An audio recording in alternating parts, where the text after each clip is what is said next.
Sure, my family loves me. They bought me this sweet new collar. My dog bowl is always full of Fido's finest. Heck, they even take care of the personal stuff of my walk. Come on, who does that? But what really sealed the deal for me was when they installed a security system from Forest Security. Hey, I'm no watchdog, you know? Forest Security offers the latest in technology and security for our home. Yeah, I'm pretty good at keeping an eye on things, but I also have stuff to do, like sleep and socialize. A smart security system can provide around-the-clock awareness and generate instant smartphone alerts. They let the family know if something is wrong or suspicious. They do all of the work for us, 24 hours a day, 7 days a week. You know what they say, you can't trust a dog to watch your house or your sandwich. Call Forest Security today. Call us today at 708-452-2000 or visit forestsecurity.com.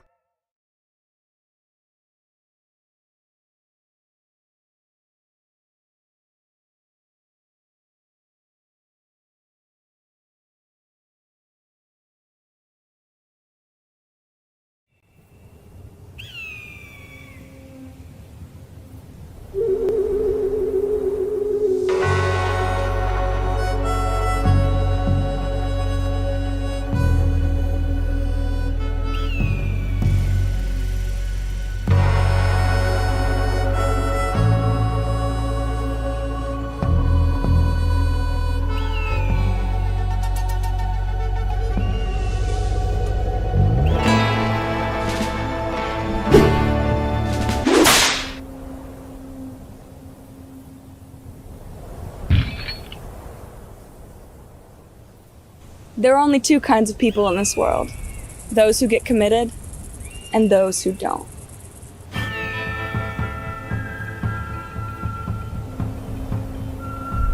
Before you find yourself in a housing standoff, get committed. Visit our website to learn more.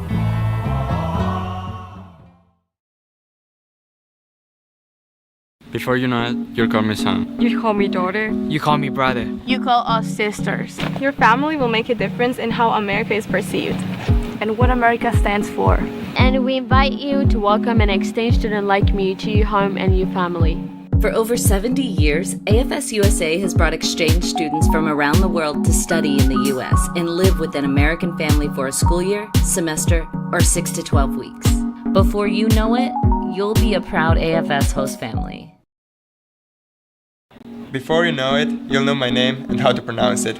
You'll know the meaning of ขอบคุณค่ะ Before you know it, you'll call me son. You call me daughter. You call me brother. You call us sisters. Your family will make a difference in how America is perceived and what America stands for. And we invite you to welcome an exchange student like me to your home and your family. For over 70 years, AFS USA has brought exchange students from around the world to study in the U.S. and live with an American family for a school year, semester, or 6 to 12 weeks.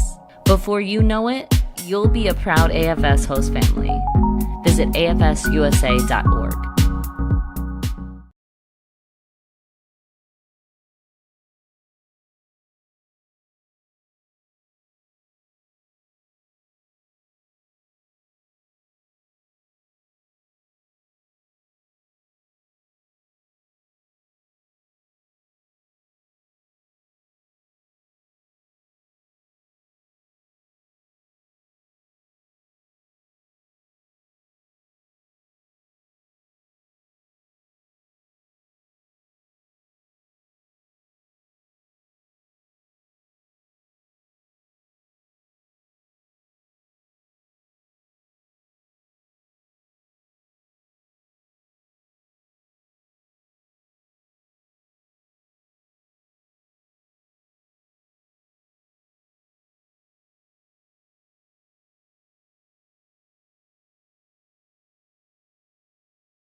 For over 60 years, Heirloom has been creating award-winning kitchens carefully executed by our in-house team of designers and remodelers.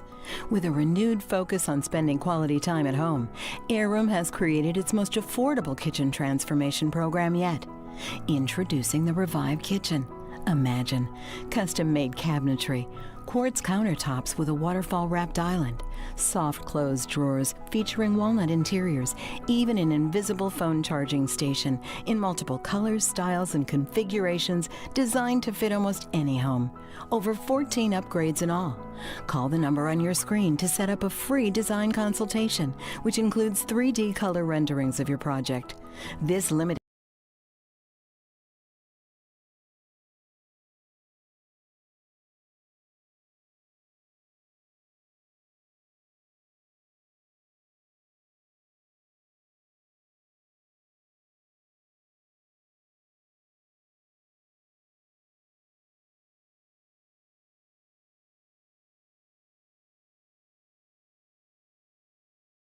The early 2000s was a weird time for the NBA, a post-Bulls Jordan league that lacked an overall depth and talent, yet was the last premier era of the NBA big man. You had established superstars such as Shaquille O'Neal, Chris Webber, Kevin Garnett, Tim Duncan, and Alonzo Mourning. You had the up-and-comers such as Kenyon Martin, Marcus Camby, Ben Wallace, Dirk Nowitzki, Pau Gasol, Tyson Chandler, and Elton Brand. You even had the veteran Hall of Famers on their last leg, such as Hakeem Olajuwon, Patrick Ewing, David Robinson, Karl Malone, and Dikembe Mutombo. Truly a golden era of big man in every phrase of the word. And the big man we'll be focused on today would likely fit in the early 2000s up-and-comer bracket, Jermaine O'Neal. Drafted 17th overall straight out of high school in the historic 1996 NBA draft class that featured Kobe Bryant, Ray Allen, and Steve Nash. O'Neal became the youngest player to ever play in an NBA game at that time. His career lasted 17 seasons, playing for the Trailblazers, Pacers, Raptors, Heat, Celtics, Suns, and Warriors. After joining the Pacers for the 2000-2001 season, O'Neal's career hit an apex that lasted from the 2001-2002 season to the 06-07 campaign. This stretch included 6 straight All-Star appearances, 3 straight All-NBA teams from 2002 to 2004, he was second team in 2004, and a conference finals appearance in 2004. In an era stuffed with centers and power forwards, who ranged from high-quality starters to Hall of Famers, O'Neal was regarded as one of the best in the league during that time. As impressive as he was during his peak, was it enough for him to be considered for the Basketball Hall of Fame? As good as he was as a Pacer, the rest of his career was average at best and arrestable at worst, pun intended. He started in Portland for the 1996-97 season, where he played the next 4 seasons. These Portland teams made the playoffs each season he was there, and even made the conference finals back-to-back years in 99 and 2000. In 2000, they took the Lakers to 7 games, losing 89-84 in the historic game that featured the iconic Kobe to Shaq alley-oop in the closing minutes of the game. By the way, Portland was up by more than 10 points in the game. It was a very successful run for Portland, a run that O'Neal had little to nothing to do with. During his time with the Trailblazers, O'Neal never averaged over 13.5 minutes per game. His most impactful season came in 1998, where he averaged 4.5 points, 3.4 rebounds, and 1 block per game. As underwhelming as O'Neal's career was when he was with Portland, it's hard to place a ton of blame on him for his struggles. In a time where selecting a high school player was still considered a taboo move, he was a teenager playing with grown men. The center and forward positions were especially stacked for Portland, in a roster that featured Arvydas Sabonis, Rasheed Wallace, Scottie Pippen, Detlef Schrempf, and Brian Grant. Unless they're an instant generational talent, it's extremely hard for a young prospect to get playing time for an NBA team contending for a title. You even see this in today's NBA, with the Golden State Warriors still trying to figure out how to fit their younger prospects into the rotation. Hard to hold Jermaine's first 4 seasons against him. After the Pacers went into a mini rebuild parting ways with veterans Mark Jackson, Rick Smits, Chris Mullin, and head coach Larry Bird, they traded for O'Neal in 2000. He was put into their starting unit and instantly made huge strides, posting career highs in every major statistical category other than field goal percentage, which makes sense because he went from taking 3 to 4 shots per game to 10 plus. He would average 12.8 points, 9.8 rebounds, and 2.8 blocks for the 2000-2001 season. His next 6 seasons would be what defined his stardom, as he would team up with future Hall of Famer Reggie Miller and future Defensive Player of the Year Ron Artest. But with an aging Reggie Miller and the unpredictable personality that was Ron Artest, O'Neal ultimately became the best player and most valuable player for the Pacers during this time. He averaged 20.4 points, 9.9 rebounds, 2.1 assists, and 2.4 blocks per game, shooting 45.9% from the field between 2001 to 2007. He also had 39.3 win shares, 25.7 defensive, 13.6 offensive, a plus-minus of 1.7, 1.0 defensive, and 0.8 offensive, and a player efficiency rating of 20.3 in those seasons. To put these stats in context, one player who puts up similar numbers to O'Neal in today's game is Domantas Sabonis. While a much better passer than O'Neal ever was, and not quite the defender, Sabonis has 43.5 win shares, 25.8 offensive and 17.7 defensive, a plus-minus of 2.3, 1.3 offensive and 0.9 defensive, and a player efficiency rating of 19.3. Sabonis just recently finished his 7th season.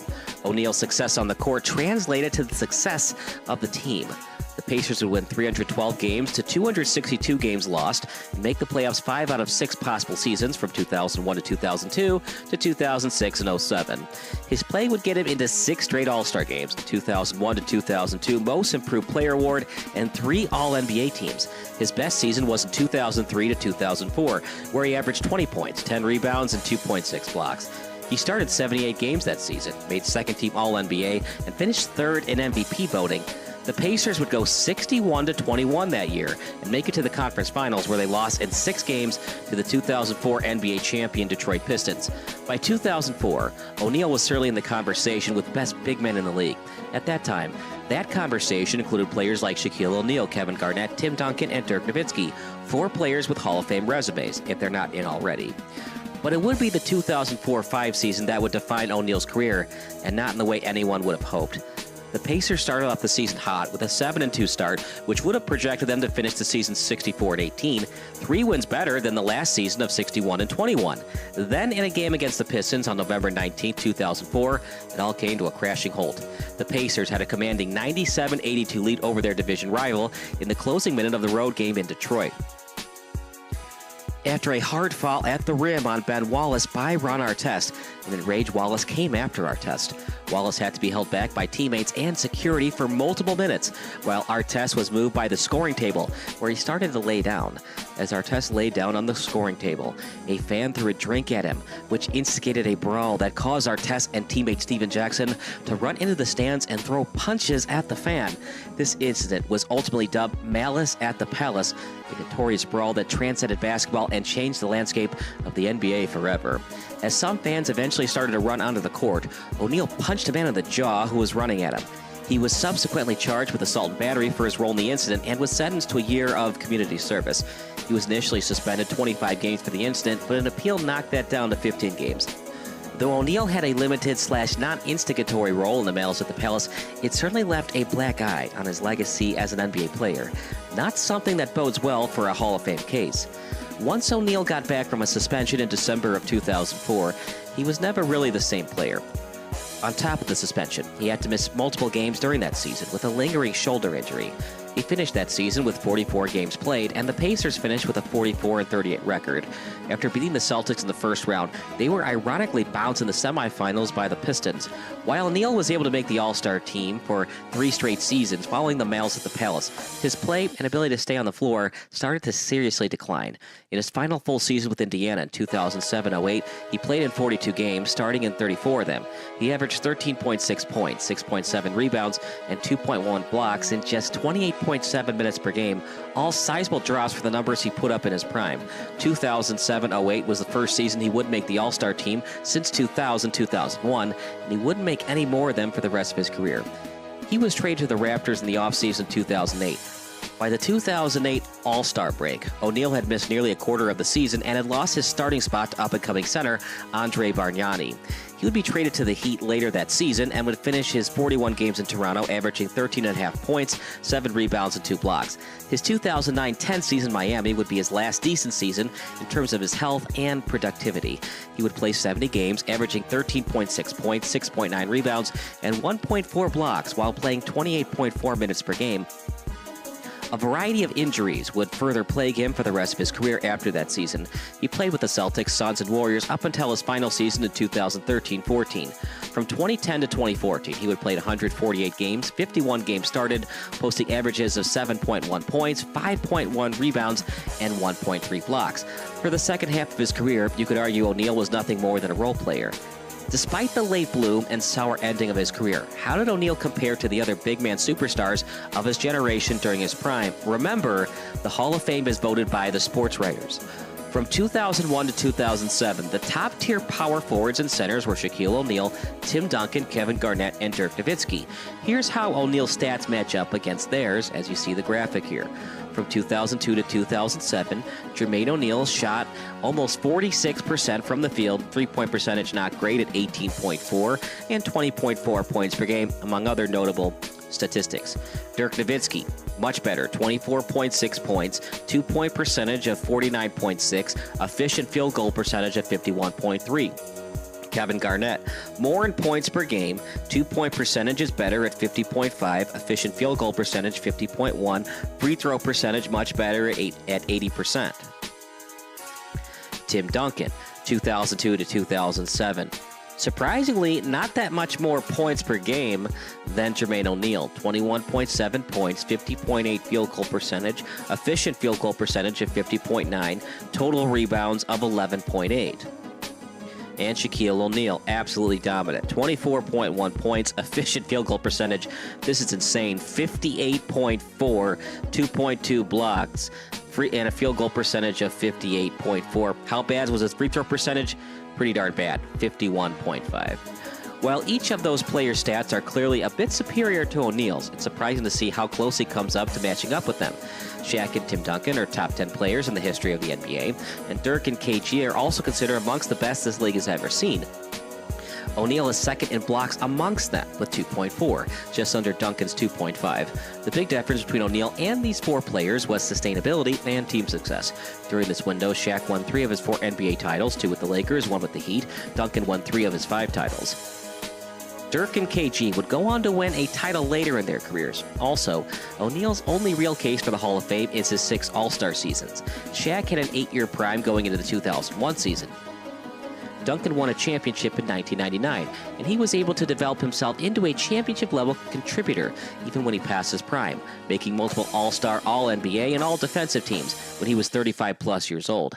KG blossomed at an All-Star 5 years prior to 2001 and was an All-Star for 5 of his next 6 seasons in Boston after getting traded by Minnesota in the 2007 offseason. Dirk was just entering his prime around the same time O'Neal was and was able to extend it nearly another decade. To be fair, those 4 are some of the greatest to ever play the game. So just because O'Neal's career didn't play out the same as theirs doesn't mean he doesn't belong in the Hall of Fame. Some of the center/power forward Tier 2 and Tier 3 stars during that time were Ben Wallace, Chris Webber, and Elton Brand. Here's how O'Neal's numbers measure against them. Jermaine O'Neal, once again, 20.4 points per game, efficient field percentage. This is where it kind of hurts him. It's only at 46%, so he wasn't that efficient of a player. Blocks, excellent, 2.4, and then fouls per game, 3.5. For Elton Brand, 20.4 points per game, efficient field goal percentage. It's better than Jermaine O'Neal, 51.5. Free throw percentage, it's still better, 75.2, whereas Jermaine O'Neal was 73.5. How about Chris Webber? Actually, Chris averaged less points per game than Jermaine O'Neal, 19.6. Player fouls, 3. Free throw percentage, 71. Total rebounds, 9.3. So Jermaine O'Neal actually had more rebounds than Chris Webber. For Ben Wallace, not a great offensive player by any stretch of the imagination. Only 7.9 points per game. But here's what hurts Jermaine O'Neal again. 47 efficient field goal percentage to just 46 for Jermaine. Ben Wallace stands out because he had little to no offensive game. He was, however, one of the most prominent centers in the league during that time frame. He was maybe the best defensive center in the league, making every all-defensive team during that stretch with 4 Defensive Player of the Year awards. He also made 5 All-NBA teams and was recently inducted into the Hall of Fame. The more apt comparisons to O'Neal would be Chris Webber and Elton Brand. All three have similar stats during this time.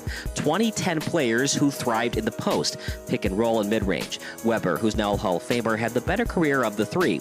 Like O'Neal, he struggled to find his place early in his career, bouncing from the Warriors to the Bullets/Wizards before ultimately landing with the Kings. But despite the situation, Webber still managed to put up all-star level numbers. From 1993 to 2001, he averaged 21.8 points, 10.2 rebounds, 4.3 assists, 1.8 blocks, and 1.5 steals, shooting 50% from the field. He was also a couple questionable calls away from making the finals.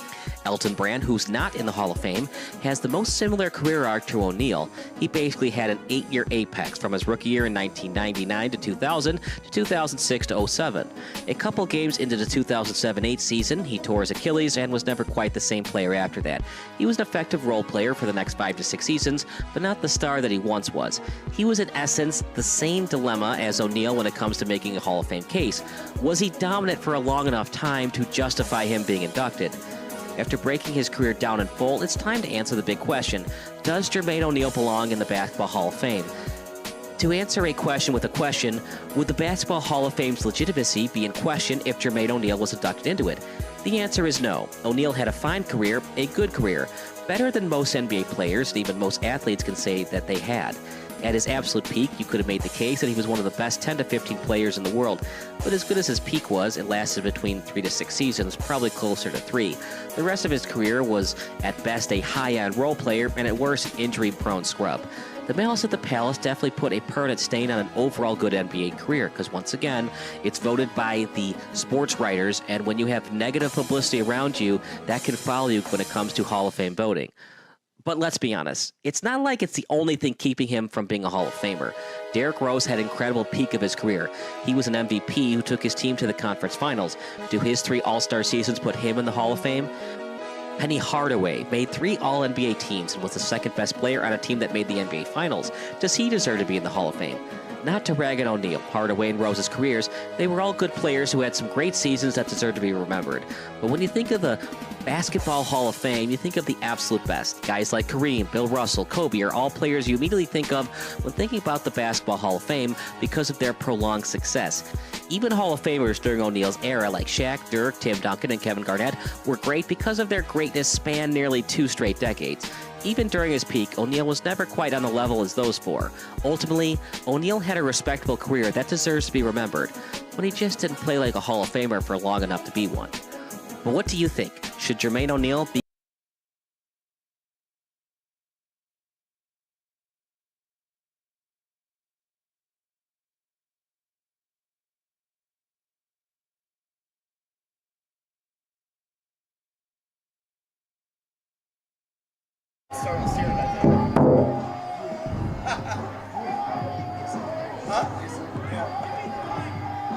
Typically, you would say yes to this.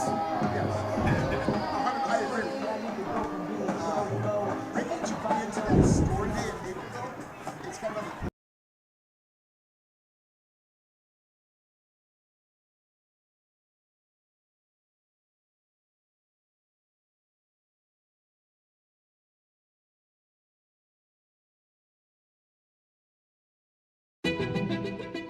You are a seasoned loan originator. You've been around the block and have the portfolio to prove it. You should work here. You expect to be compensated fairly. You've earned the freedom to do what you're good at and the support that makes it possible. You should work here. You're a builder of relationships, a cultivator of trust, a deliverer of dreams. You should work here. You are a team player, a culture enhancer, and on most days, a smile provider. You should work here. We are Wintrust Mortgage. One of Chicago's top workplaces. For the past 7 years in a row. And in case we haven't made it clear, we want you to work here.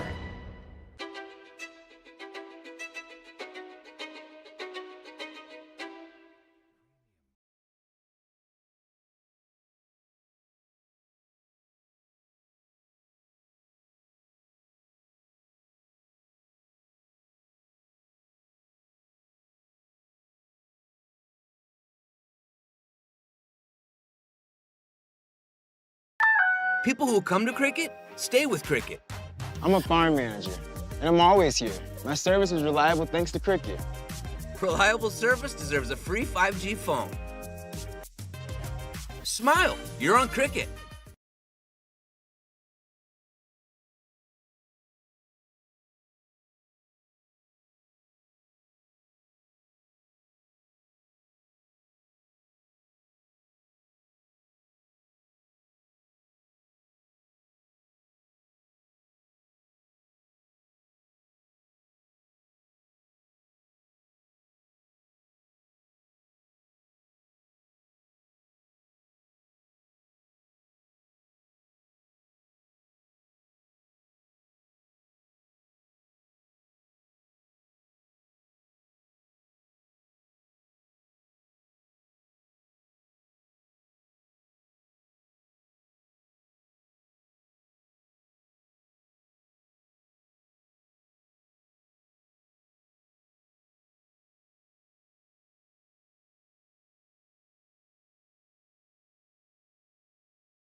We on?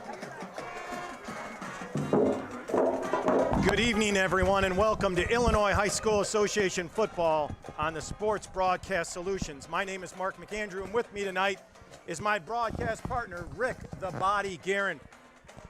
We are broadcasting live from Benedictine University in Lisle, where the 3-2 Benet Academy Red Wings are taking on the 4-1 St. Laurence Vikings. Rick Guerin, how excited are you on a scale of 0 to 10? Mark, I don't know if there's a number of how excited I am for this game. I'm excited for a number of reasons. One, it's a perfect night for football. You've got two teams from the Catholic League that have winning records that are coming here with a playoff spot on the line, potentially. And Mark, it's senior night here. So a very, very special night for the seniors that are out there and their families. I can't wait. You mentioned playoff aspirations. If Benet has that aspiration to go into the playoffs this year, which they haven't the last 2 years, you need that 5-win season.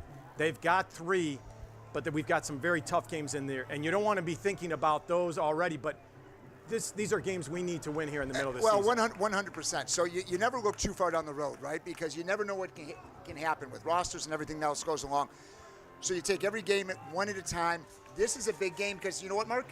It's right now. It's next on the schedule. The Wings are ready. The fans are ready. Hope you guys are at home are ready. Let's get this. Won't be an easy task for the Red Wings. They've got the 4-1 Vikings led by their quarterback, number 12, Evan Less. And number 6, this guy is legit Aaron Ball. I have seen and heard great things about this running back. Yeah, he is an absolute beast out there. So if the Red Wings are going to have success in this game, they're going to have to find a way to slow him down. The good news is the Red Wings are getting healthy at the right time. Sure, they still have some injuries out there. Pat Patello, gone for the season.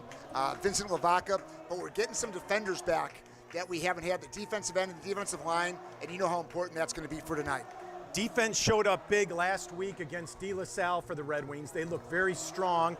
They're going to be seeing the field first because Benet is kicking off. And here we go, ladies and gentlemen. Nice high kick. Bounces right at the 1 yard line and then back into the end zone for a touchback. Back there for the Vikings was number 3, Corey Tauber. So, Mark, right off the bat, right, a good kickoff and not great field position for St. Laurence. You got to keep them down there. When they've got a running back like this, it's going to be a field possession type of game. They want to make sure that they're on the right side of the 50.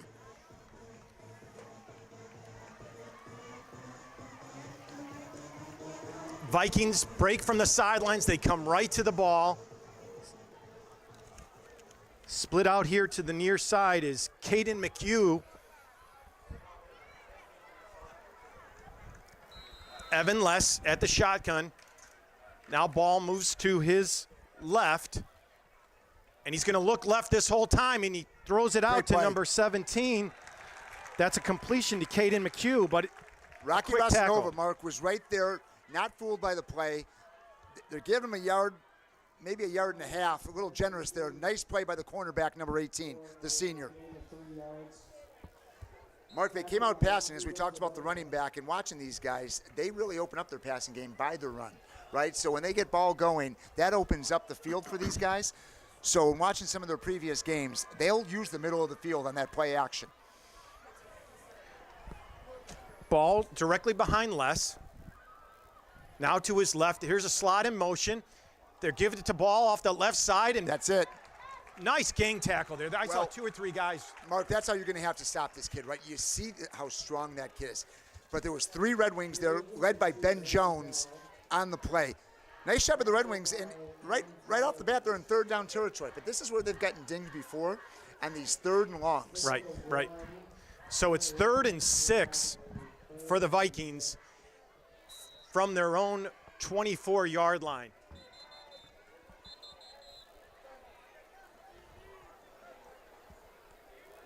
Looks like we've got a uniform that's equipment a tough issue. So what happens 7. here is they're saying a knee pad wasn't there or wasn't covering the knee, so he's got to come out for a play and fix that. Tough play to get your starting safety, Danny O'Malley, out there on 3rd and 6 on the first drive.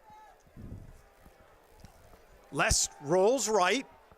He's got some pressure. Now he dumps it over the middle. He's got a completion.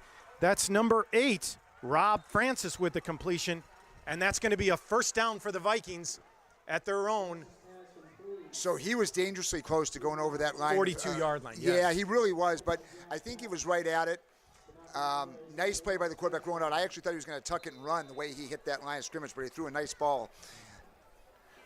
1st and 10 for the Vikings at their own 42. O'Malley's back in the game. You know, that's a good break for St. Laurence when you lose the senior safety on a play because of a knee pad. Here's that jet sweep to the far side of the field, and he's got some nice positive yardage, about a 6 or 7 yard pickup, Rick. So number 8 seems to be getting the ball a little bit. That's Rob Francis again, who's playing defensive back in slot for St. Laurence.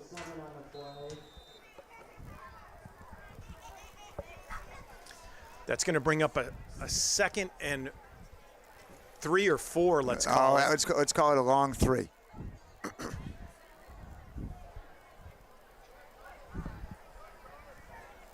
Evan Less standing at his own 45. Slot goes in motion. They're going to hand it off the ball over the left side, and he's got a first down, Rick. He's going to be right at the line, but they're going to call that first. You know why, Mark? Because it's high school officiating. High school officiating does not like to bring out the chains. 10 years of doing this, and I've seen it twice. And so they're moving. They're going to call that a first down. You know, I mentioned it earlier. 3rd down has been kind of the Achilles heel for this Red Wing defense, who have played very, very well, especially the last couple of games. Trips receivers out to that far side of the field. Lone wide out here on the near side. High snap, gives it to Ball over the left side, spins, and picks up about 5 or 6 yards.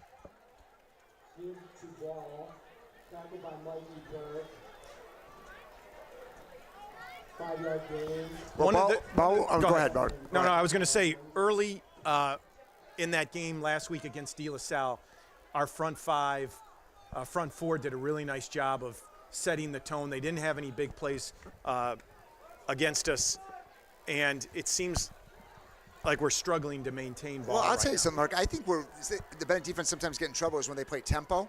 This team is going back huddling. I think this is an advantage for Benet. They're not going to get worn out as quickly. They're able to get the personnel they want on the field. And sometimes they jump the snap. So that's a silly, silly play when you're right there. Watch the ball.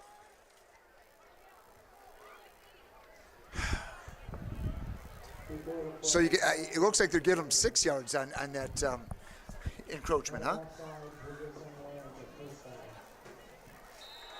You can't have mistakes like that. No. You're giving them first downs. You're giving them the opportunity to stay out on the field. So now they are at Bennett's 39-yard line, 1st and 10.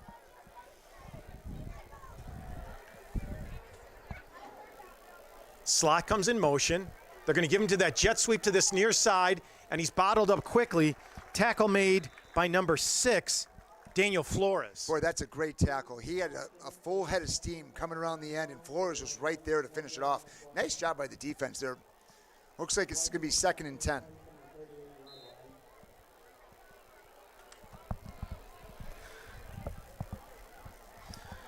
Well, Mark, they're in no hurry here, right? They're methodically marching down the field right now. 7:39 left to go in this first quarter. They've got different formation. Yeah, tight trips here on the near side. Les takes the snap, hands off the ball over that right side. He breaks through the initial line and picks up. He's going to be close to another first down, Rick. So that's one of the things, Mark. Now you watch that play happen 3 or 4 times, right? They run in between the tackles, really in between the guards is where he's running. Exactly. So what happens is defenses adjust.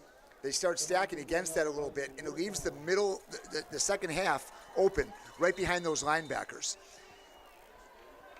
And that's where they had some success against Providence, watching the tape.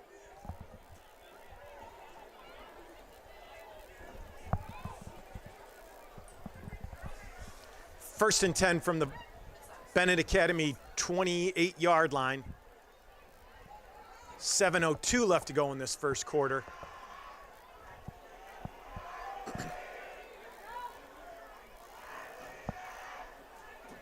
Another handoff right up the gut. That's in the A gap there. They are not afraid to go to the well and hand the ball off to ball. I mean, he's a workhorse. I mean, is that his 5th, 6th carry here on this first drive? Wasn't there a ball at Wisconsin? It sure was. And he looks like him. He's a big, strong guy. He hits the real good hole really hard. 2nd and 8. The Vikings with a really nice drive here.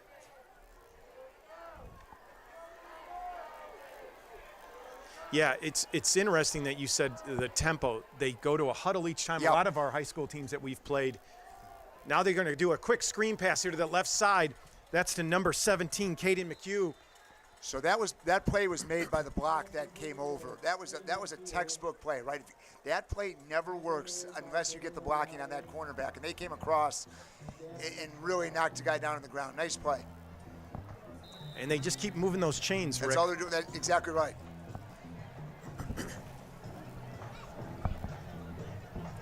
They've taken half the quarter right here. They're at the 23 of the Red Wings.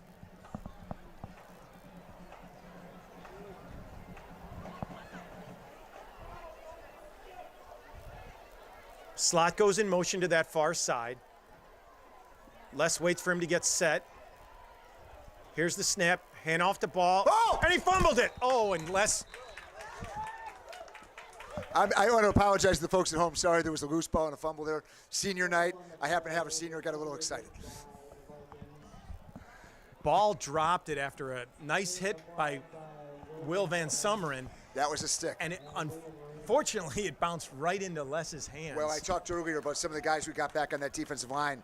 Laurence Van Summeren, Larry, as he's known at home, is one of those kids, and absolutely laid a licking on that kid.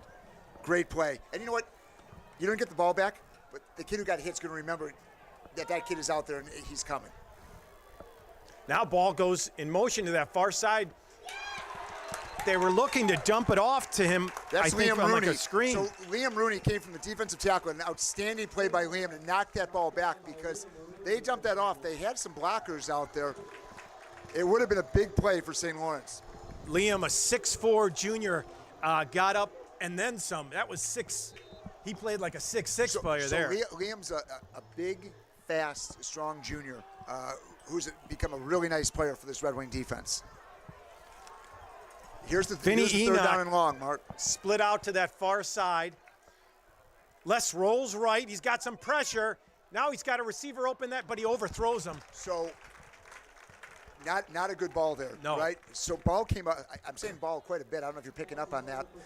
But he came up and put a great block on the defensive end. Yeah. So a good pass would have been there. That thing was overshot by 3 or 4 yards. No, Benet was fortunate because he was open briefly. I agree with you, and I think they're going to bring the field goal unit out right now.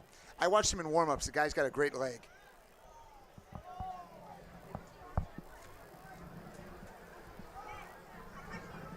Colin Bagley from St. Mary's Grammar School. Oh, yeah. Ball is going to be placed down at the 36, making it a 46-yard field goal. Here's the snap. Ball is down. Kick is up. Wide right. Nope. No, he nailed it. Nope.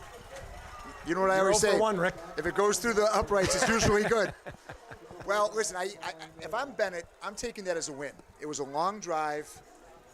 They stopped in there at the end, right? And they showed that they can play with this offense. This is not an overly big offensive line. Matches up pretty good with Benet. So the way they march down the field, you settle for the 3, you put your offense out there, and you get it right back. That's the message you send. And if I'm St. Lawrence's coach, it's, hey, we had a nice drive. We moved down the field. We took a lot of time off the clock. And although I would have liked 7, 3 is still a good way to start off this game. And we had a nice drive. And now let's let our defense do their work. So we saw a real good second half by the offense of Benet last week at De La Salle, right? Yeah. They were a little out of sorts, let's call it that way. Okay. Ryan did a nice job, led by a couple of seniors out there. Guerin and Biggins at the guards, here with their families on senior night. And the second half, Ryan Kubacki settled down, had some big plays to Rocky Rosanova. Unfortunately, his other target, Pat Patello, as we said, sustained an injury. So it's up to these other receivers, next man up. And that's the mentality this offense has to have. McKeague's back there, back for Benet. I think Doyle's the other one. Doyle's a sophomore that they pulled up. Watch him. Very talented player, Rick. And you're not kidding about that kicker for St. Lawrence because he just drilled that through the back of the end zone. Benet will take over. I have a reporter that's in California right now who's watching the game. Appreciate you, Neil Fitzgerald. He thought that ball was wide right as well.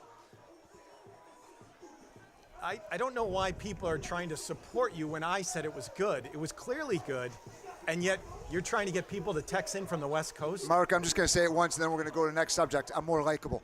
All right, let's get this offense going. Look for Rosanova, McKeague, Luke Wild. Watch for a big game out of Dylan Walsh tonight, 47. He's going to have to take some of those receptions that Patello had and give them a different look. So here he is in motion right out of the gate, Mark. That's going to be a quarterback keeper. So, Mark, and Kubaki's got a nice pickup of about 6 or 7 That's a design play, yards. right? So what you do, this St. Lawrence defense is very aggressive on the front 7. They're going to show a lot of blitzing. They're going to come at you from different angles. They're not big, but they're quick and they're aggressive. So obviously the coaches at Benet watch that tape, and giving that quarterback that other look like that, that can maybe slow them down a little bit from some of the things they want to do defensively. Charlie Kane got beat up a little bit, banged up a little bit last week, but he's back in the game, and he takes a pitch left, and he's going to be close to a first down. I think he's going to be just short, Rick. He's going to be short. There's about a yard short. So, listen, the last thing you could do if you're the Red Wing offense is go 3 and out, right? So I expect this to be right up the middle here, maybe behind that left side of Rhodey and Guerin. 3rd and 1. This St. Lawrence defense is tough. They're led by number 44, Jace Chamberlain, 6'1", 225. Their linebackers are very good, Jacob Bailina and Connor Cleary. Kubacki. Boy, it looked like somebody moved to me, but. Yeah, they're looking back for their signal now. I would be surprised if it was anybody else but Charlie Kane with the ball. off the left side, Mark. Kubaki's going to throw it to Kane off that left side. He reached. He's going to be really close. So he's going to be short. And Mark, he got a great job getting back to the line of scrimmage. Boy, I think you got to go for it here. It's senior night. You run behind the big hogs, and you get yourself a yard here, and you keep the ball on. What do you think about a fake punt? I don't.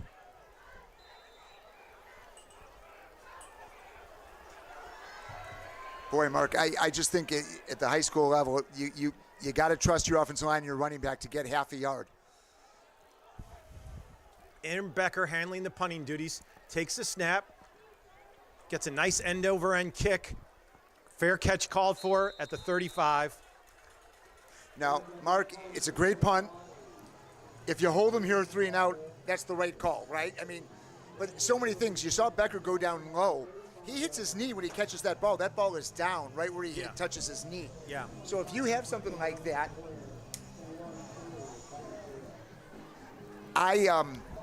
if he touches his knee and he hits that, you got the ball down there and you've lost a good drive, and you don't want to see that. But listen, the defense played well here. Let's get a quick 3 and out, get that offense back on the field.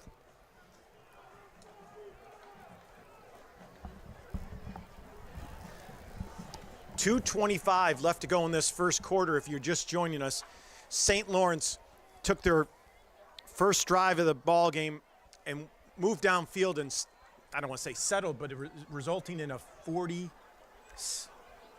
It was a long one. 46. Yeah? All right. It could have been. Either way. Now you're making me doubt it. No, uh-oh, hold on. Run off over the right side. Boy, this ball, kid, look at him. He dragged 3 guys. It looked like he was barely getting back to the line of scrimmage and got 4 yards, right? Mark, I think he was initially hit 2 yards behind, and he took 3 or 4 defenders 4 yards. 2nd and 7 from their own 38-yard line, Rick. It's early in the game. It's going to be tough to do that in the fourth quarter.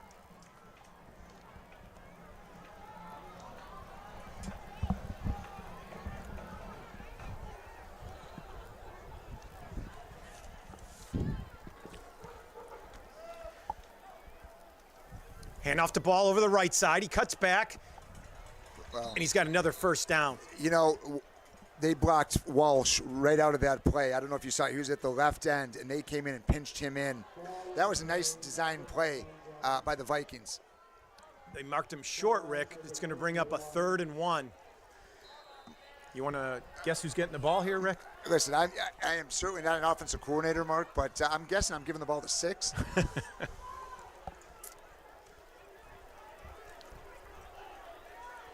Hand off the ball. He spins, and he's got the first down. He got it, but a nice surge by that Benet defense. But he got it by about a yard.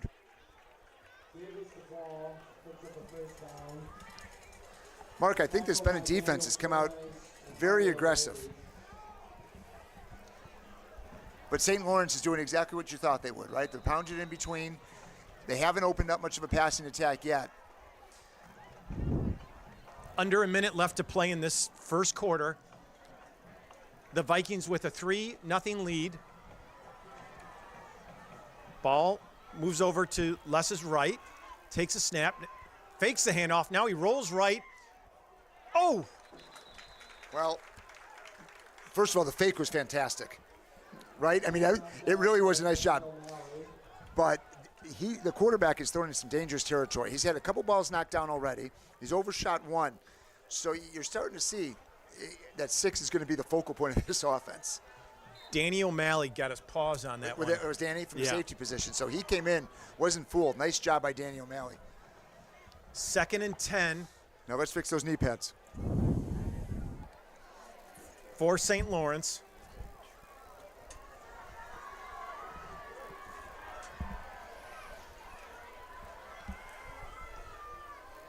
Quarterback does that ride and pulls it. Now he keeps it. He's got a first down.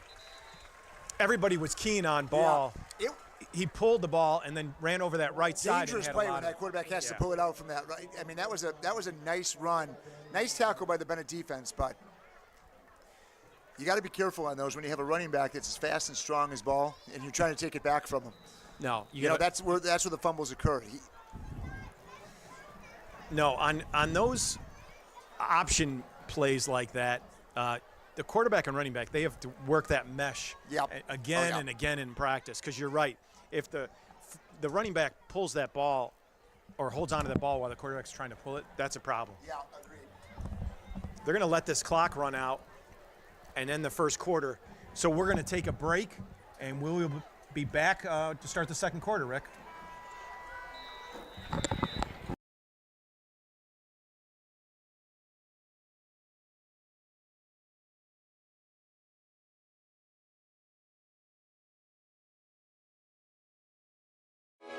Sports Broadcast Solutions is a broadcasting network for everyone. SBS offers live telecasts on Channel 59.3, YouTube, or Twitch. We include pre- and post-game interviews with the players. You know, I started in the locker room. All the boys were getting going before the game and stuff, and we kind of found a little click at the beginning of the game, so I think that's what got us going. We also include digital live statistics, play-by-play commentary, team highlight reels, and even more than that. Go online to sportsbroadcastsolutions.com or search Sports Broadcast Solutions on YouTube. SBS, a broadcasting network for everyone.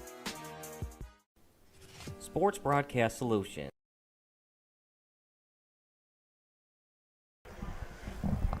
We're back at Benedictine University in Lisle. St. Laurence with a 3-0 lead, and they're driving again. One thing I would say about the Vikings is ball control. Yeah. They move the ball nicely down the field. You've pointed out the quarterback has made a couple of tough decisions, and yeah, they did have the possible turnover, but when Ball fumbled it. But other than that, this is a very impressive offense. Yeah, I think they block really well at the ends. I think that's how this offense goes. When they're not giving the ball in the middle, they're getting some of that blocking. Quick throw out here to this near side to number 11, and he's met quickly by the Benet defenders. Just as I said that, right? You didn't get that blocking. You had 3 Benet defenders right there. Nice play. Connor Engstrom was the receiver. They're going to put him back to the line of scrimmage. That's generous. Rick, not only did they bring him back to the line of scrimmage, it looks like they gave him a yard. Looks like a little away cooking, Mark. Somebody has to go tell those refs it's senior night here.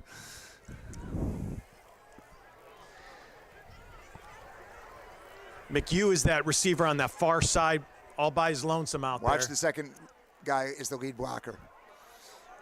Hand off to this near side. Pickup of about 5 yards, Rick. So, Mark, they're in kind of that no man's land right here.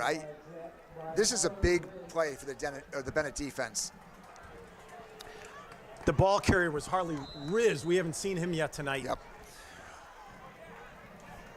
I think Ball probably went over the sideline and said, 10 carries in the first quarter. Just give me a breather.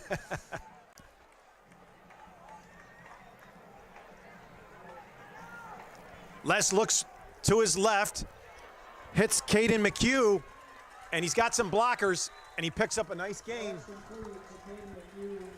Well, both receivers on that side took the defenders back 3 yards. Yep. Right? Again, that play doesn't work unless those receivers block it, and that was textbook. And conversely, as the defensive back, you've got to fight off that block and come up and make the tackle. So 1st and 10, the Vikings are driving at Bennett's 27-yard line.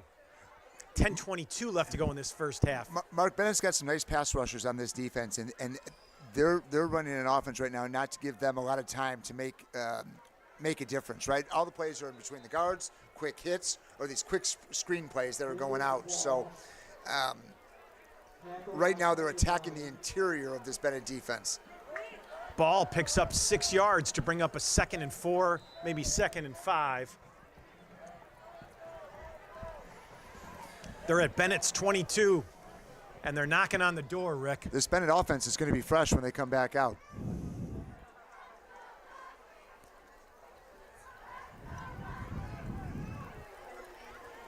Hand off to Ball once again, right over the middle. We've got to find an answer because he's just gobbling up yards. Yeah, he's an impressive running back. He really is. For such a big guy, he hits the hole so sure does. quickly. He's got a full head of steam by the time he is getting the handoff.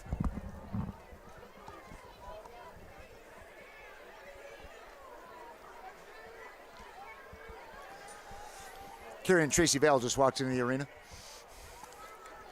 Alumnus of Benet Academy. Hard snap count. Red Wings don't jump this time. Les takes the ball, hands off the ball over the right side. Now he cuts back. He's at the 10, the 5, and he's brought down at about the 3-yard line, Rick. So, Mark, this is where they kind of trap you. They haven't had to do it yet, but eventually you're going to have to bring those safeties up in between, the linebacker and the corner, and that's when you leave the middle of the field open on those slants. It's coming.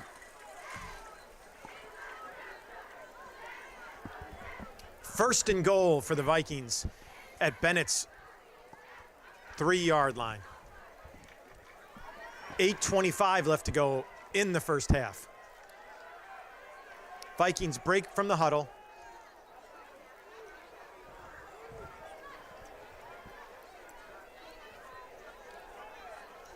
Hand off the ball right up the gut. Nice job. And this time they stop him.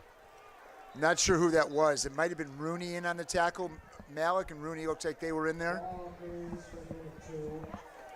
Flores is coming out. Looks like a helmet check.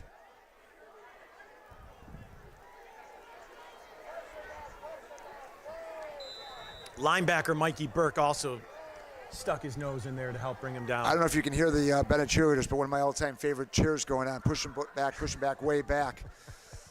That one never gets old. It really doesn't. So applicable. Oh, always works. Always works. 7:30 left to go in this first half.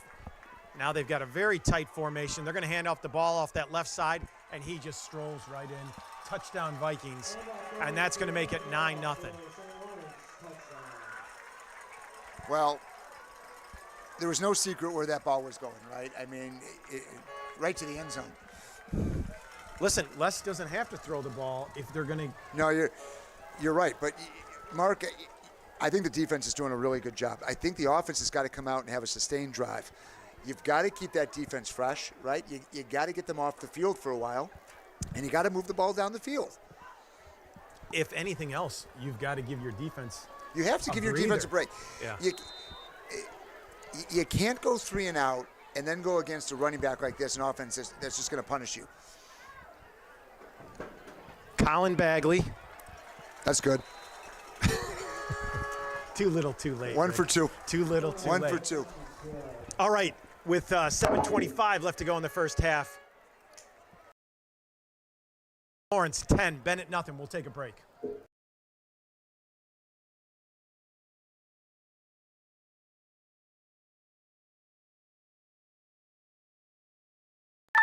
People who come to cricket, stay with cricket.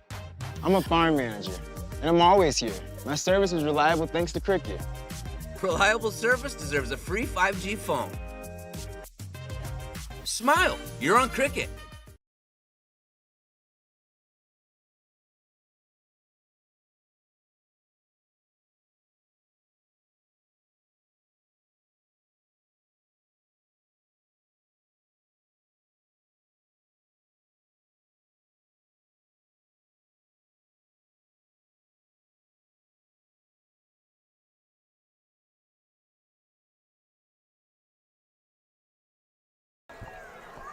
We're back. St. Lawrence about to kick off to Benet after their 7-point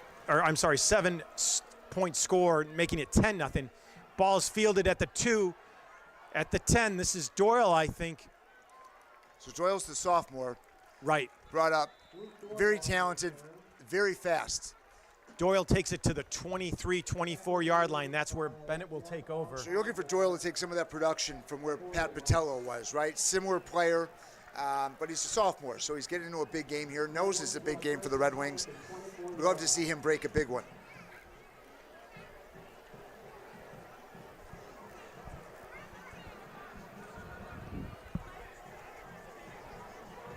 Yeah, that Pat Patello was such a big loss because he was such a talented young man. Well, he still is. He's just he's got a little bit of an injury.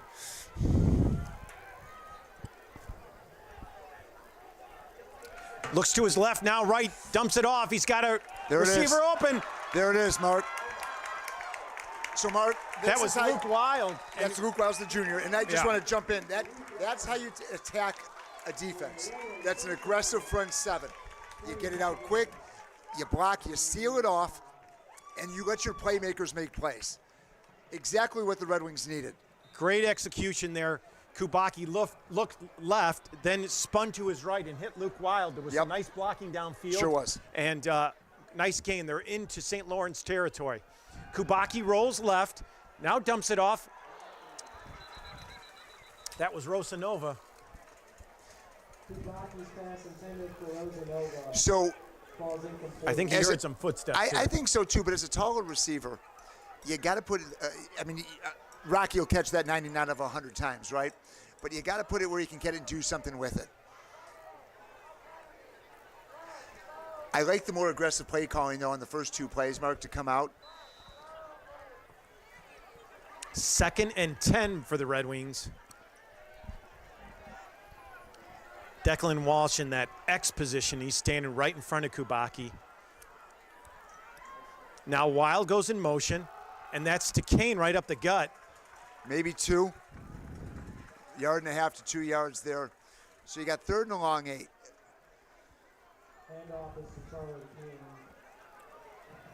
Mark, it looks like they're coming in here with a 4-receiver set. Walsh coming out. Boy, that... 3rd and 9, 6:29 left to go in this first half. Kane is to Kubacki's right. Rosanova is split out there on the far side. He's got trips receivers to this near side.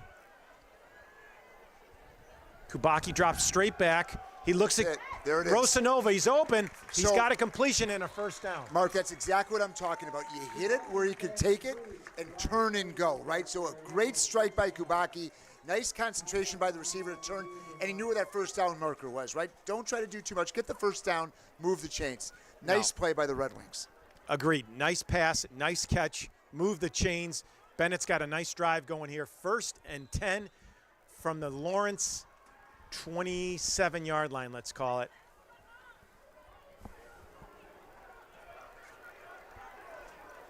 Wild and Rosanova here on this near side. Now Wild goes in motion. Fake to Kane. Deep ball. Oh. Boy, you know what? He got turned around. He was open. Oh, it was there. Play. It was a great play. And he was open.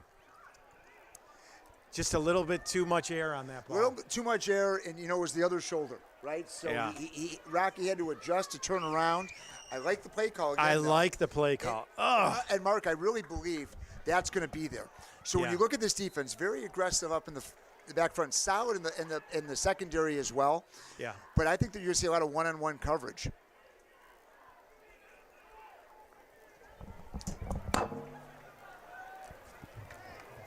You got Rosanova on that far side. You got Wild, and I think that's Doyle in the slot.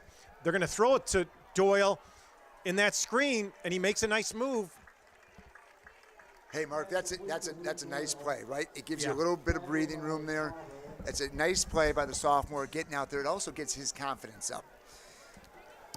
Big play here. It's going to be 3rd and a long 6, let's call it, maybe 7 yards, Rick. This is a big play. Doyle, Wild, and Rosanova are going to be split out on that far side of the field. Watch the rollout here, Mark. He's going to hit one of these guys, the rollout. Throws back. That's Aaron Becker. Oh, boy. Side note, 34, Lawler was in the tailback spot there. Lawler, who had a knee injury last year, This is his first game back, so it's nice to see him on the field. It is nice, Mark. I want to go back to the last play, though, for a second. It's a nice design play, right? It's there. You know where the first down marker is. You know what you have to do. You bury your head and you go.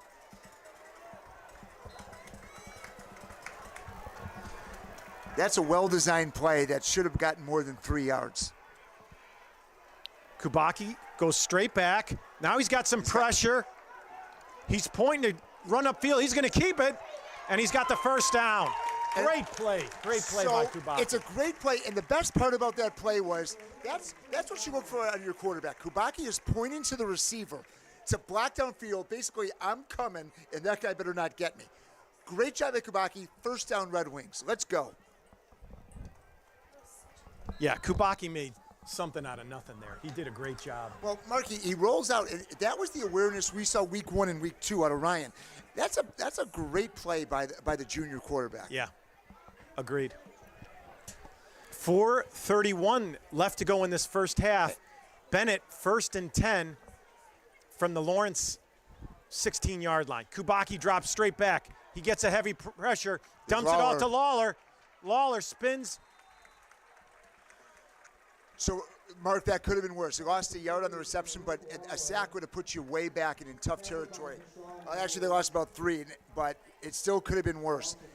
This possession is keeping the defense off the field for a little while, but you got to come out of here with at least a field goal. You got to at least make this a one-possession game. Loss of 3 at 2nd and 13. 3:57 left to go in this first Mark, half. here's the other thing to think of. If you're gonna, we'll talk about it after this play, but there's some strategy you got to start looking at here. You are getting the ball in the second half. Handoff to Kane. Nice run by Kane. That's a nice run. Nice surge by the offensive line. Good job by the Red Wings. They're going to be. He picked up about 7 yards. The official's standing one place, and the stick is a yard back. 3rd and 5 for the Red Wings. Now they're at St. Lawrence 11-yard line. Mark, there's one thing you can't have here. A turnover. Well, I wasn't going to say it, but I was thinking it. Mark, I wouldn't be surprised if Kubacki kept this in his hands. Hard count by Kubacki. Now everybody looks back to the sidelines. Boy, look at over. There's no safety playing high. Mark, a slant over the middle behind those linebackers is going to be open. Yeah, I think you're going to see pressure. I wouldn't be surprised for a screen. They're coming. Kubacki keeps it, spins. He's got nowhere to go, Rick. Yeah, you saw it coming at, and I don't mind the play call, but they had 8 guys up close. Again, you've got 2 tight ends that are a good size. I know you got to get that ball off quick, but I think this is a very aggressive line, and I know we've seen it a couple times. Yeah. I think you got to see more of those screens, those middle screens. Yeah, where I agree with you. Draw them in and then dump it off. They are. They're quick. They're twitchy. They're getting in there, but they're also sending a linebacker in there too. Flores attempting the field goal. Kick is up. He's got plenty of leg. That's a great kick. It was, and I almost said it, but I didn't. And to your point, you gave the defense a break. You get 3 points on, and we're down win. 1 score. 10-3. It's an absolute win. You saw it. You could run the ball at times. Ryan made a great pass over to Rocky on the side. A nice run to get something. Now, you stop him here, right? You got to stop him here, and you're getting the ball. We're going to take a quick break.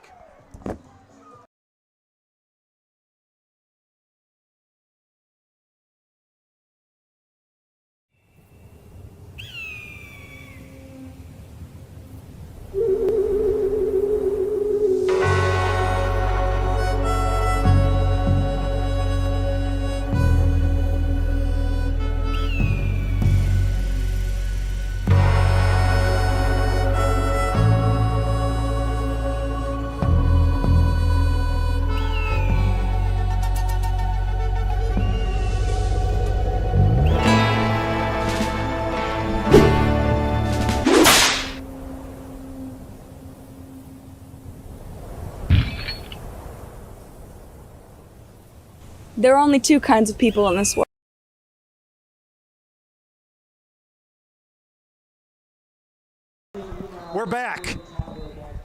Benet with a nice drive, making it 10-3, and they're kicking off again. It's going to be good kick out of the end zone. And St. Lawrence will take off. Go ahead. I was going to say, Mark, at this point now, I mean, if you're the defensive coordinator, right, no big plays, nothing overhead. You can't bite on the fake to ball and go over, right? And most importantly, no silly penalties right now, right? Play disciplined Red Wing defense like they played in the past here, and you go down one score getting the ball. I like it. I don't have anything. I agree 100% with you on that. All right. I don't say that very often. I'm going to euchre this the rest of the way. I'm going solo.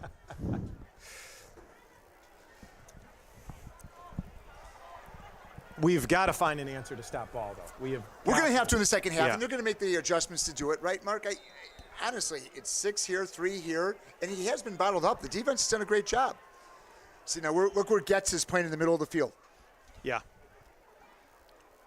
Ball gets it over the left side, breaks one tackle. Now he's got some running room.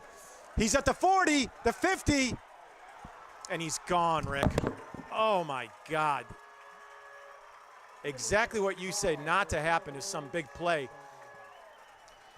He got to that outside, and there was no one there. No one there.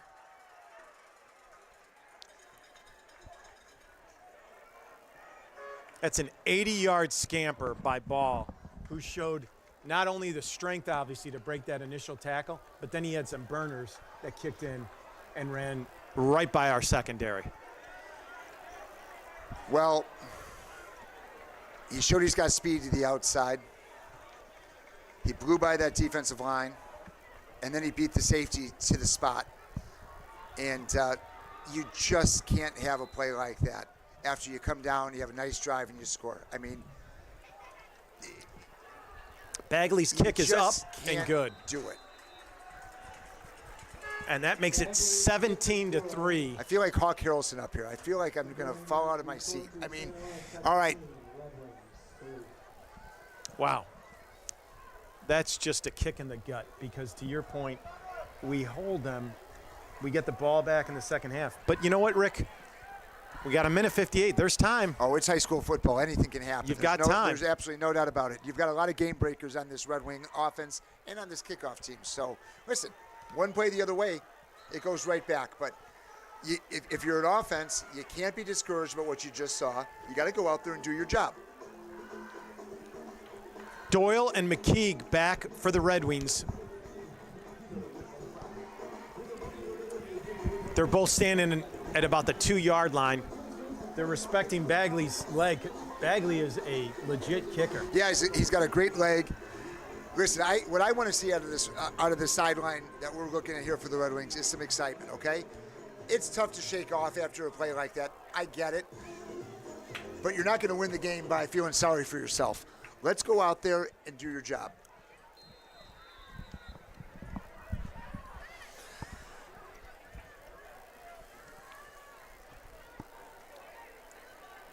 This is Doyle. He's at the 10, the 15, the 20.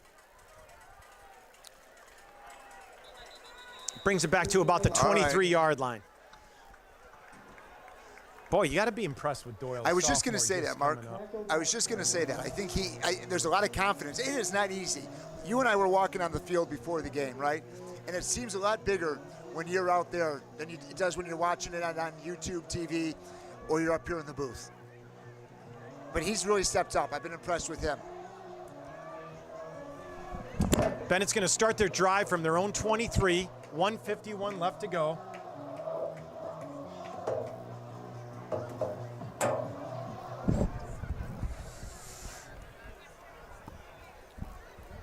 All right, let's see the offensive line set the tone here, Mark. This is where you got to go to your senior leadership and say, let's get this right back.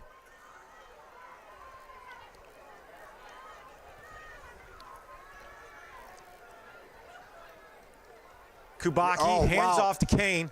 Mark, I don't know if you saw it, but number 77 just took his guy and put him back on the 20. A lot of favorite linemen, but my favorite lineman is Quinn Guerin. Well, if I was a quarterback right now, he'd be my favorite too because he just put that kid in the left field. Pickup of 4 for Kane. That's 2nd and 6 from their own 27. Kubaki's got Kane to his right. He's going to drop straight back. He tries to throw it out to Kane. Looks like the ball was tipped at the line of scrimmage. I think that was number 44, Jace Chamberlain. Well, the time was there, Yeah. right? The time is there. So that's where we've got to get a little bit better of making some of those plays in the pocket. And that one, unfortunately, got tipped, like you said, and now we have a 3rd down. 3rd and 7 here, Rick. McKeague, Wild. I can't see who that middle slot is, and then Rosanov is at the far side of the field. Kubaki drops straight back. He's going to throw a deep ball to Rosanova. He's got him open, and it's completed. Wow. Hey, let me tell you something. Great catch by Rosanova. And that gives the Red Wings a big boost of energy, and they've got plenty of time. 1:06 left to go, but they're right from the line of scrimmage, and they're ready to roll, Rick. Great pass, great catch. Let's keep it moving. Kubaki, he's going to throw it that side again. He went back to the well on it, and you know what? Listen, this cornerback back there is going to get a workout doing that, right? Because that one wasn't there, but Rocky's going to get some more chances over there. I like the aggression. Stops the clock, too. You've got a minute left. You have all your timeouts, I believe, if you're the Red Wings. Yeah, a touchdown here, going in a half. You've got the momentum, even though you're down a score. Rosanova is gassed. He just ran 2 streak patterns. Well, he's playing both ways too, Mark. Oh, so. No. I'm not judging. No, I know saying, I know you are. Holy cow, that's tough to run 2 sprints like that. But and to your point, he's playing both sides of the field. Speaking of which, he throws it to him again. They must like that matchup there, but that ball was a little bit high. Yeah, that one got away from Ryan a little bit. I bet he wishes he had that one back. Tough catch as you plant and cut. You're literally jumping to the opposite side of where you just planted to try to catch that. It's a tough play, but now it's 3rd and 10. That's what the killer is. Instead of, even if you pick up 5-6 yards and have a short, or you go for it. Yeah. You're not going to kick it. I don't think you're going to kick it from there, Mark, but I think you keep that offense on the field. Kubaki straps straight back. Heavy pressure. He rolls right. Now, this is where he's at his best, though, Mark. There was no one to throw to. Well, I did see quick. Yeah, and there it is. They're going to cut. Yeah. Illegal grounding.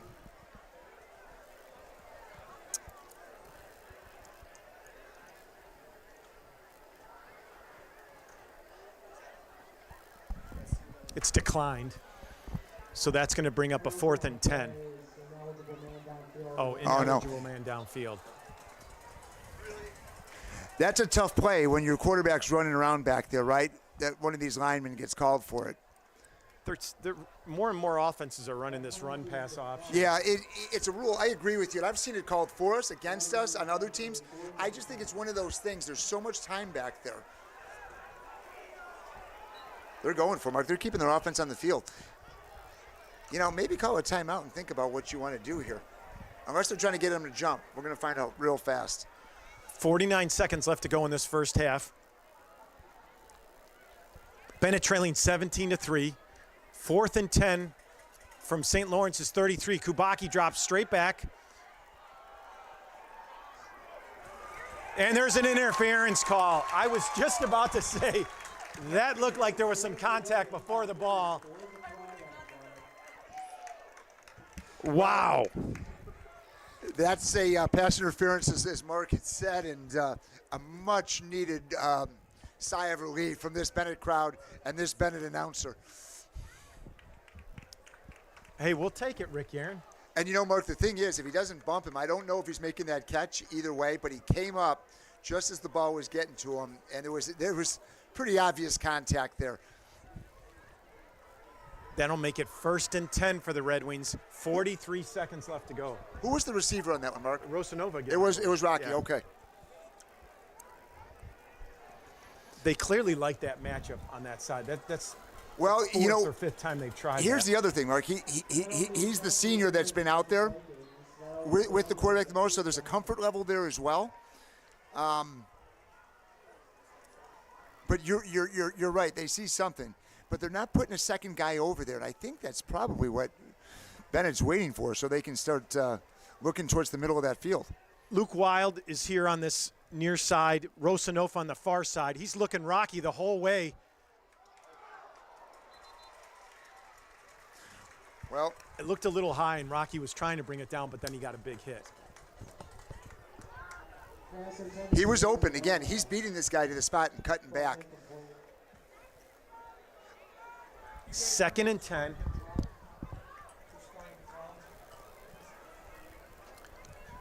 .39 seconds left to go. Benet trailing 17-3. Ball on the 17-yard line of the Vikings. Kubacki, he's going to keep it. Running left, spins, and he's brought down at the 15. Boy, you know, he's a tough kid, right? He didn't look for out of bounds on that one. He didn't look to slide.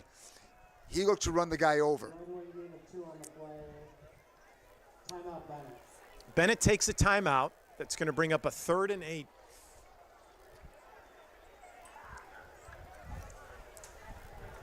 I think you're right. Kubacki clearly was not letting up, and he was not going to run out of bounds or slide or anything. He wasn't. And, you know, and part of that is as he plays, he's going to realize maybe you do slide, save your body a little bit. It's a 3rd down, but he's a tough kid. He's a tough runner. Let's see what he does here on 3rd down, right? I mean, Coach, this is the play you dial up that maybe you were saving for the 4th, but a touchdown here might be just as important.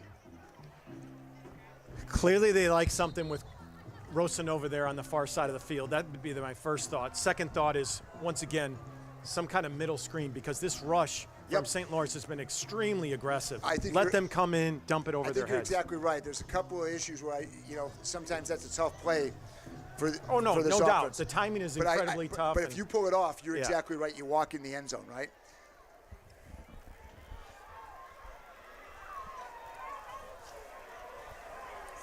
I wouldn't be surprised if he fakes right and throws left to Rosen over here, who's got one-on-one coverage on the near side of the field. Formation. See what they're doing here. Watch this.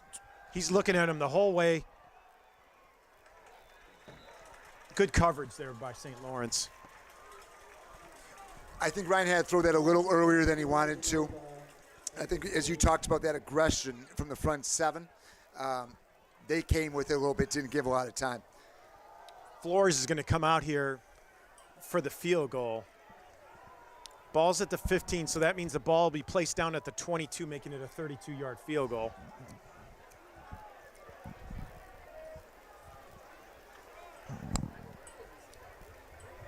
Flores counting players, making sure we got 11 out there. Hey, Marcus Freeman, pay attention. Ball's down, kick is up. I don't know about that one, Mark. Okay. What is with you? I got a bad angle, but I'll take it. I love being wrong when it's right for the Red Wings. That's going to make it 17-6, St. Lawrence, with 28 seconds left to go.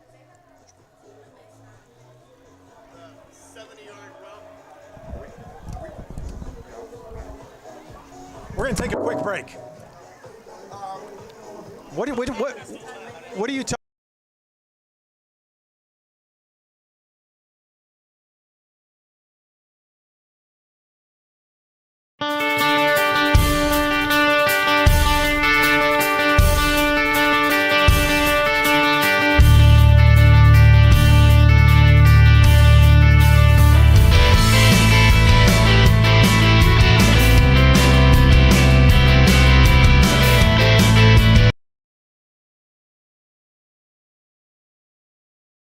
We're back. 28 seconds left to go in this first half. Benet with a nice drive, but stalled there at the 25, resulting in a Flores field goal, making it 17-6. Low line drive kick. That's a loose ball. Bobbled at the 20. Now he's at the 25. He's got some running room. He's at the 40, There's a flag way on the other side of the Mark, field. I don't know if somebody had a hand on a face mask or they're going to. I'm hoping it's a hold. But coming from there, I don't feel good about it. I don't know, Rick, but that ref threw that flag about 40 yards. I don't know if the kid used to be a quarterback, but he might have thrown that flag 40 yards. That was the longest flag I've ever seen thrown in a game. And I think it's on the Red Wings, Mark. That is killer. What in the world is... I mean, he called it from back here. I thought I saw a hand on the face. There it is. Face mask. I can't tell if it's a field goal or not, but I can tell at full speed in a scrum. I mean, we're killing ourselves and with it was this. one of those. I don't think it was a pull down, but it was the hand on the mask. Yeah. And you can't do it. You just can't do it. So St. Lawrence is going to take over with 20 seconds left. We know they've got a kicker, right? So they're looking at about 30 yards they need. They have how many timeouts left?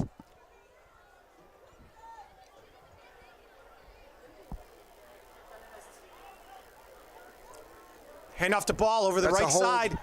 Flores, or I don't know if it was Van Summer or Flores, literally got ripped to the ground.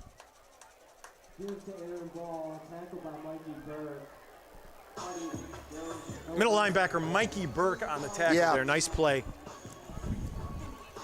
Ball got back to the original line of scrimmage.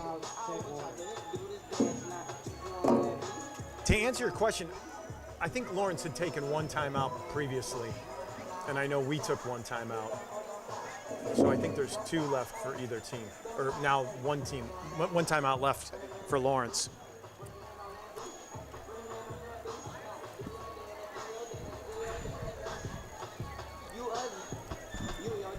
"13 seconds left to go in this first half.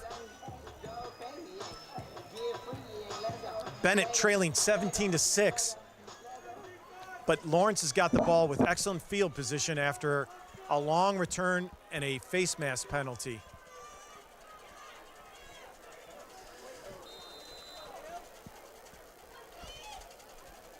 Slot goes in motion to that far side.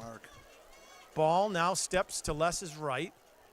He's going to look left the whole time. He's got the receiver open. There's completion, and he's got a first down to about the 31-yard line. And he got out of bounds.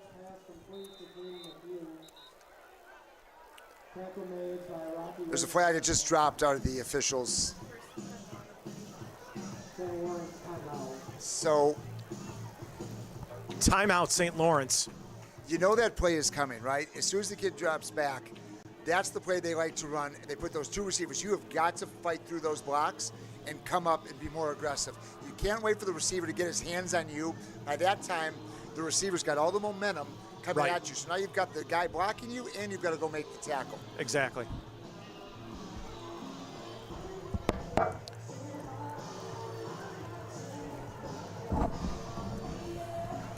I mean, the music hasn't been bad in the first half. Footloose playing right now. Kenny Loggins. You roomed with him in college, didn't you? My problem, I like Footloose. I just don't know if this is the right time. Enough said. Right? Footloose. Let's go.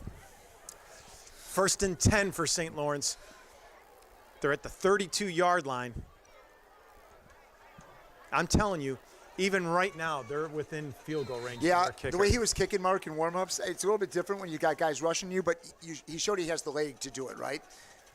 But trust me, they're going for it to get a little bit closer on this one. Here's the ball straight up the middle. And you know what? I think that's, Mark, that's strictly to get the ball in the middle of the field so they can kick it from there. That's what that is. That is strictly a get my kicker where he wants to kick it from play. 2 seconds left in the half. A St. Lawrence timeout, and they're bringing out their field goal. Right, but don't you? That's exactly what they wanted to do, was be able to kick it from there. Ball's going to be placed down at the 36-yard line. We've seen him make this field goal before.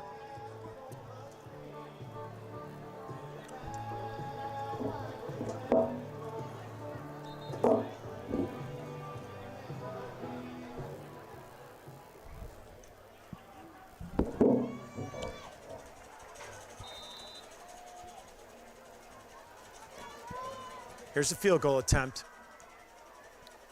Snap, ball's down, kick is up. And he's got it, Rick Guerin.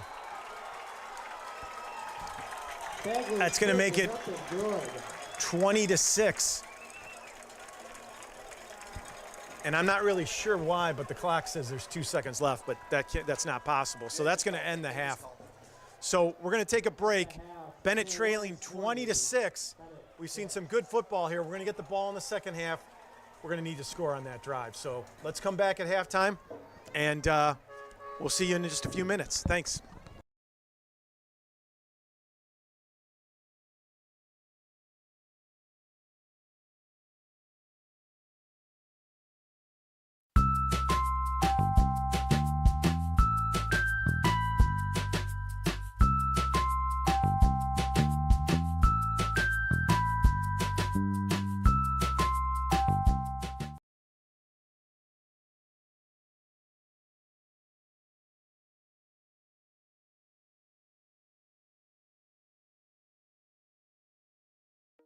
Hi guys, this is Alan from C1 Transportation. I have good news. We are hiring over-the-road drivers with 2 or more years of experience. Our drivers make $100,000 to $120,000 a year driving 3 to 4 weeks at a time. Don't miss your chance to start driving with C1 Transportation and call our recruiter right now.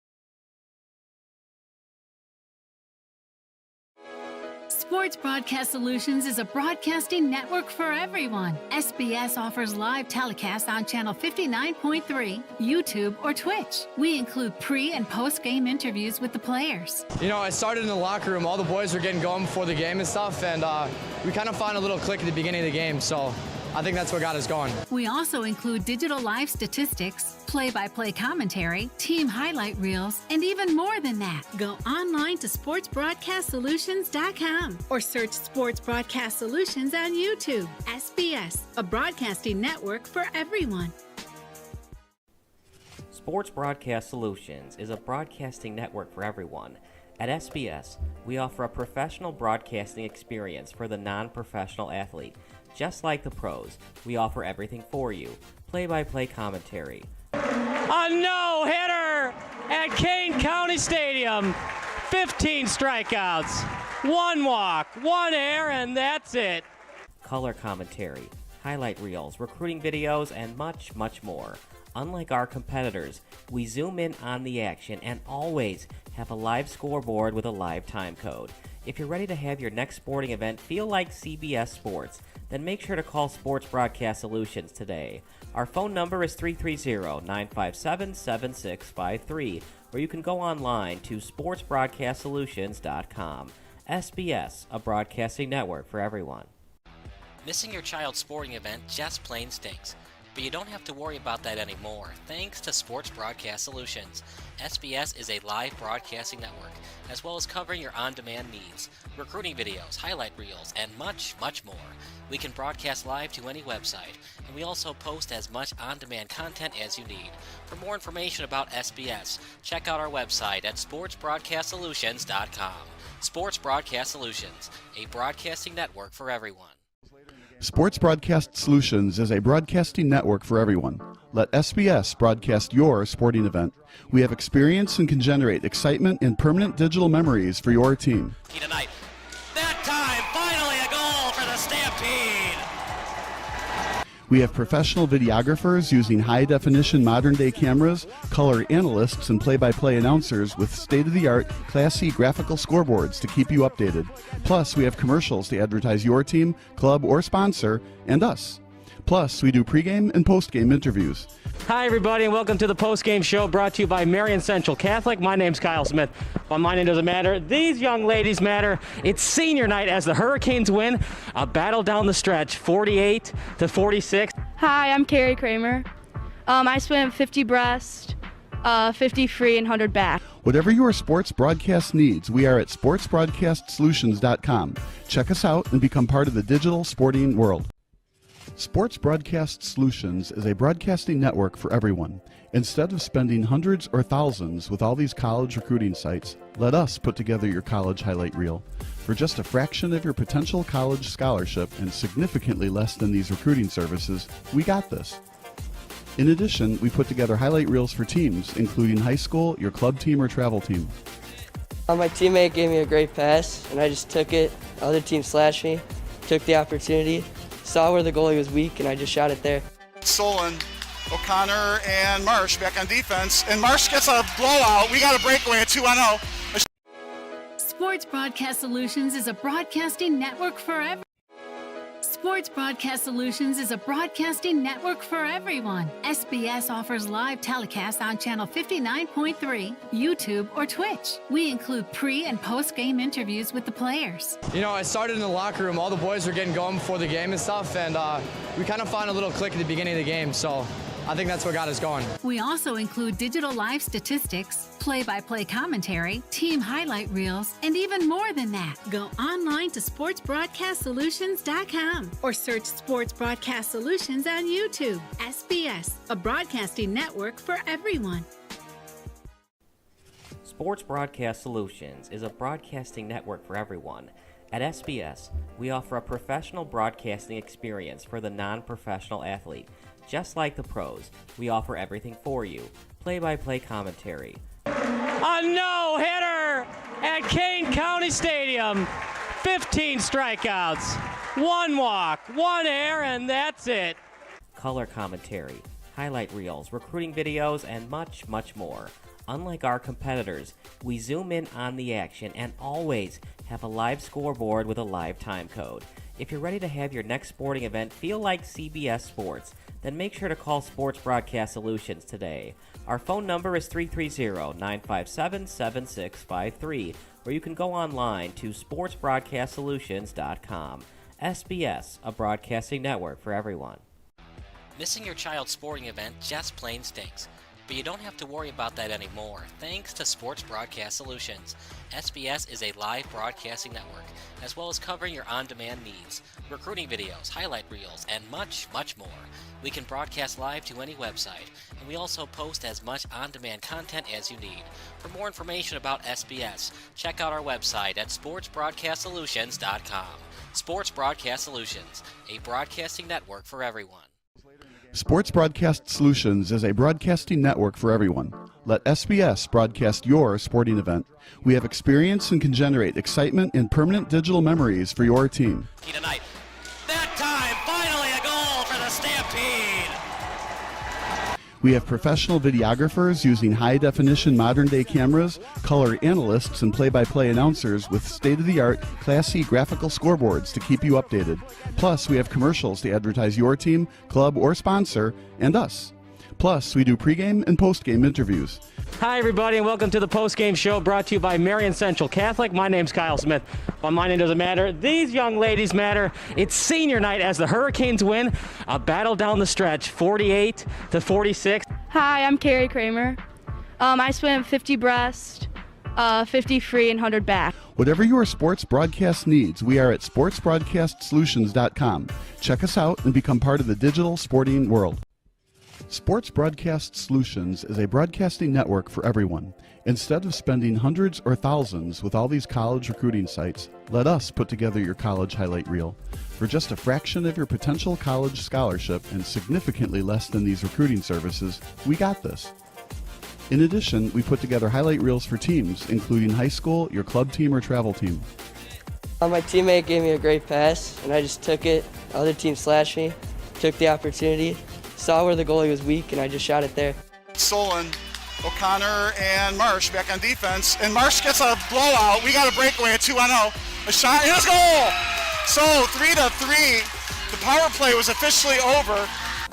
Whatever your sports broadcast needs, check us out at sportsbroadcastsolutions.com. Check us out and become part of the digital world. Sports Broadcast Solutions is a broadcasting network for everyone. For those of you who would like to broadcast or live stream your event, or maybe make a highlight tape but would like a sponsor to fund the event, SBS has a myriad of ways to advertise your sponsor during our broadcasts. We have commercials. We have on-air reads by the announcers. Albatross Physical Therapy and Wellness specializes in pain-free. We have graphics, and we have watermarks. Finally, Sports Broadcast Solutions can create a commercial for you or your sponsor. Whatever your sports broadcast needs, we are at sportsbroadcastsolutions.com. Check us out and become part of the digital sporting world. Sports Broadcast Solutions is a broadcast.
Hi, I'm Sean Rugstead, Caldwell Banker Realty. I'm out of the Glenview, Illinois office. I left Caldwell Banker a time of transition, thinking that the grass was greener on the other side. I was gone for 2 years and I realized right away I had made a mistake. I love the culture of Caldwell Banker. It's built around the agents. That's something that I felt I was missing before. They promote success by everybody working together. Everybody can network. Everything about the company is the best.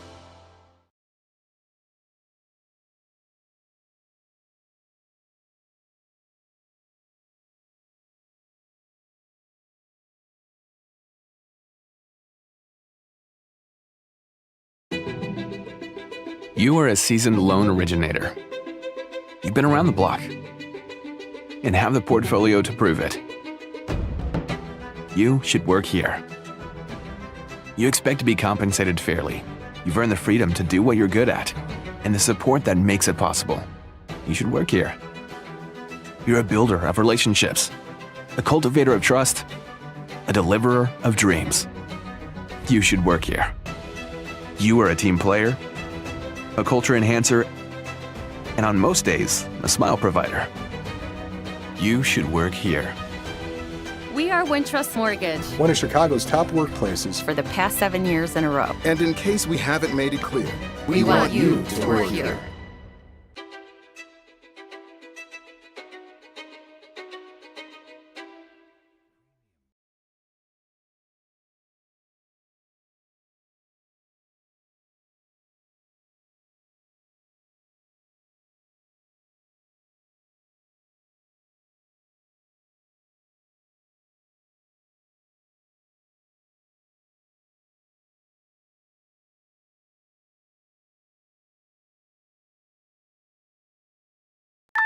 People who come to cricket, stay with cricket.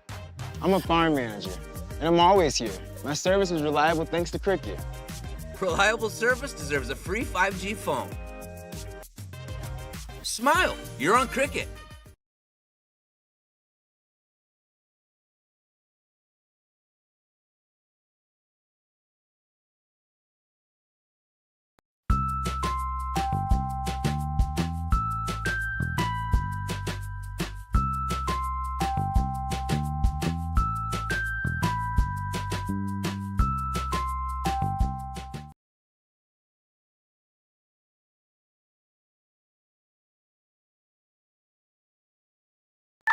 People who come to cricket stay with cricket. I'm a farm manager, and I'm always here. My service is reliable thanks to cricket. Reliable service deserves a free 5G phone. Smile, you're on cricket.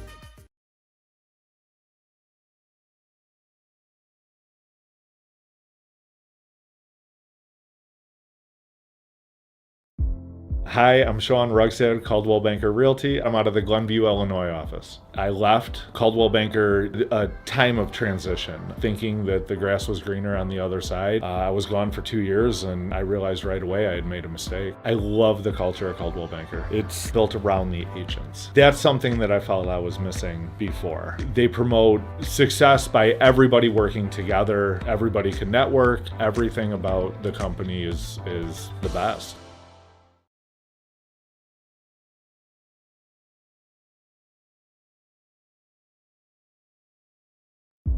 Hi, I'm Sean Rugstead, Caldwell Banker Realty. I'm out of the Glenview. Got some interesting stats for you. First downs, Benet has 5, Laurence 12.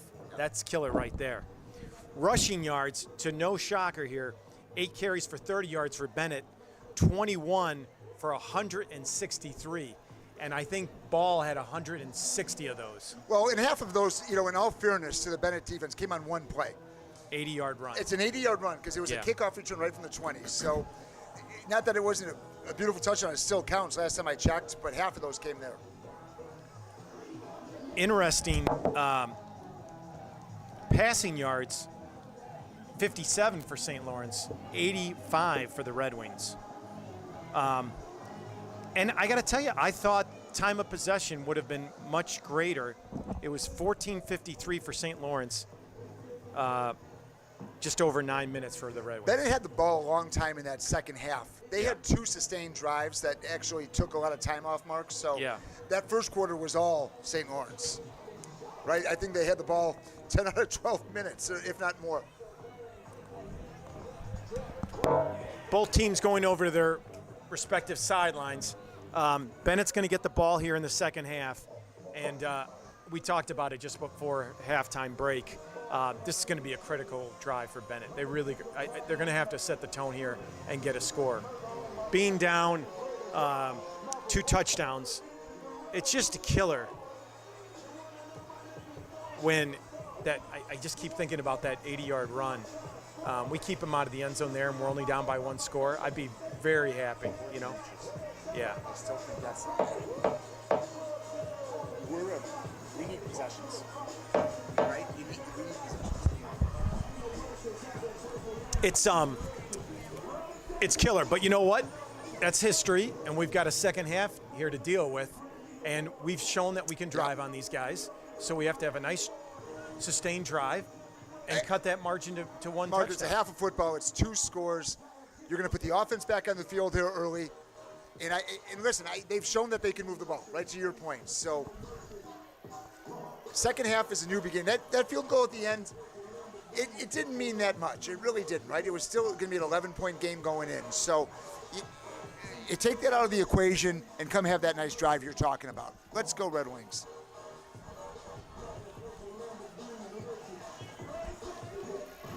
Doyle and McKeague back for the Red Wings. They're both standing about the 3-yard line.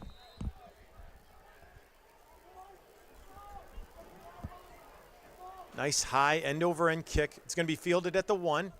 Doyle's at the 10, the 15, the 20. He's got some running room. He's dragged down and he fumbled it, but they're going to whistle him down. He was down, Mark. Bennett's going to take over at the 27-yard line. Nice run. You do see a little bit of that Pat Patello burst, right? When he touches the ball, that he's already in 3rd gear. Agreed. With the ball at the 27-yard line.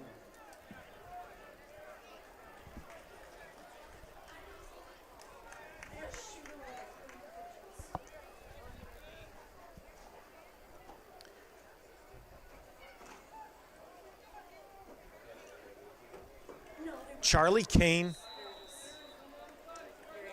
to Kubaki's right. Aaron Becker goes in motion. Now he's at that far side. This is Doyle. They fake the sweep to him. Now throw it to this near side. That's to Rosanova. Nice pass, nice catch. Nice design play. I really, you had a lot of guys moving. Yeah. You looked like maybe that was a jet sweep. Maybe you thought he was going the other way with it, and he threw a good ball. First down for the Red Wings. Mark, listen, it's senior night. I don't know if I've mentioned that on the telecast. What? We need this crowd to rally a little bit. This is a quiet crowd right now on a beautiful night here in Lisle, Illinois. Kubacki takes a snap, fakes the handoff to Kane. Now he throws it over the middle. And, you know, I think there was miscommunication there because Doyle wasn't even looking for the pass. That was absolutely, I don't know if it was the quarterback or the receiver.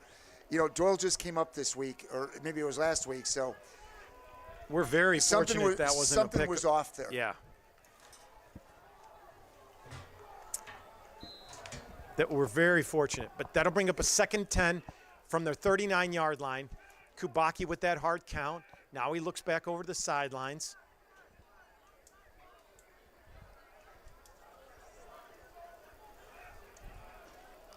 Drops straight back, looks to his right, dumps it off. That's Doyle, I think. Well, they're diversifying a little bit on offense here to start the second half, right? You're seeing other guys get involved with the offense. His number one receiver, Rocky, trying to take a little bit of that pressure off of him.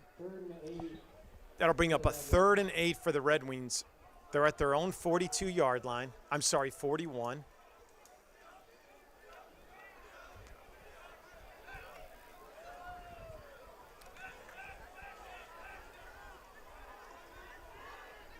Rosanova here in the slot. He's running a flag. Dumps it off. That's Doyle. Boy, that's a nice play. And there, again, that's the Ryan, what we saw at Moline, right? Rolling out, hitting, using other receivers. That was a really, really nice play. But again, the crowd, I can hear the snap count down there. We're gonna need some noise. We are in St. Lawrence territory at the 49-yard line. 11 minutes to go in this 3rd quarter. Benet trailing by 2 touchdowns. Kubacki with that hard count again.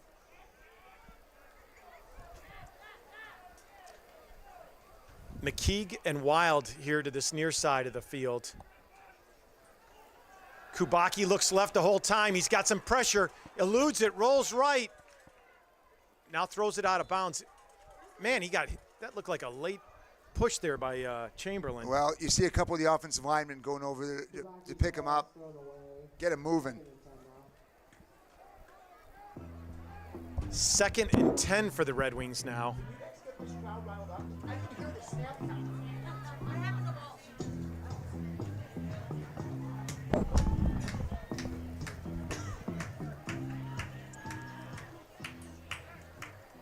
Rosanova on the near side. That's Luke Wild on the far side.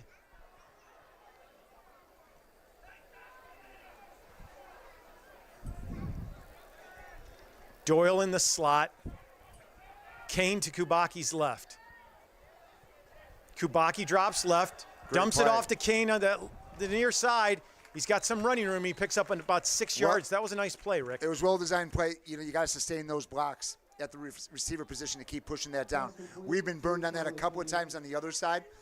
Keep that going. Keep that moving because now you got 3rd and it looks like a long 4. 3rd and 4, Rick.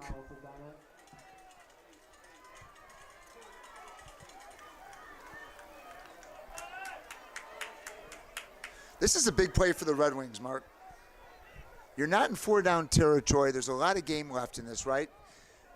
But, boy, another first down and a score here would really put some confidence back in this Red Wing team. Doyle checks in. Mikey Burke, who was that X position, checks out. He's our middle linebacker. He's getting some time offensively. Kubacki looks right, dumps it off. He's got a receiver there, and he's got the first down. I think that's Doyle again. Let's get a number on that. I think you're right. Great call, Mark. Nice play. Again, a little bit of that Pat Patello vibe, right? It looks like he's going to lose a yard there. Yeah. Somehow brings it back inside for a Red Wing first down. And that's the sign of a great player, when they know where that first down marker is, right? Do we go out of bounds? Do we spin? Do we cut it back inside? Great move.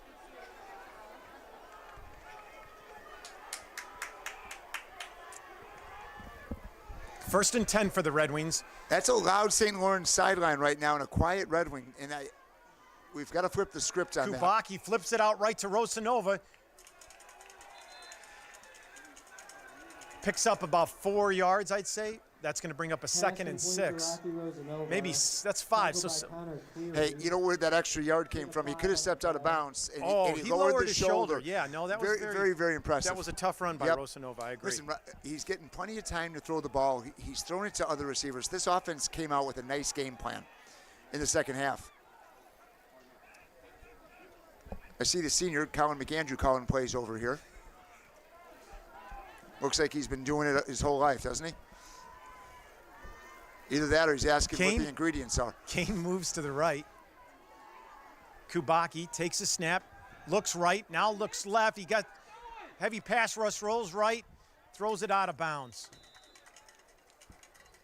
So now, Mark, that was the first time in a while you're seeing there was 2 guys on Rosanova on the far side. And that was what the play was looking for. And it just wasn't there, and nobody was underneath in that flap. You know, you mentioned the crowd noise. I'll tell you what I can hear is Dave Jones chomping on some Doritos here in this row right in front of me. Wouldn't be the first time.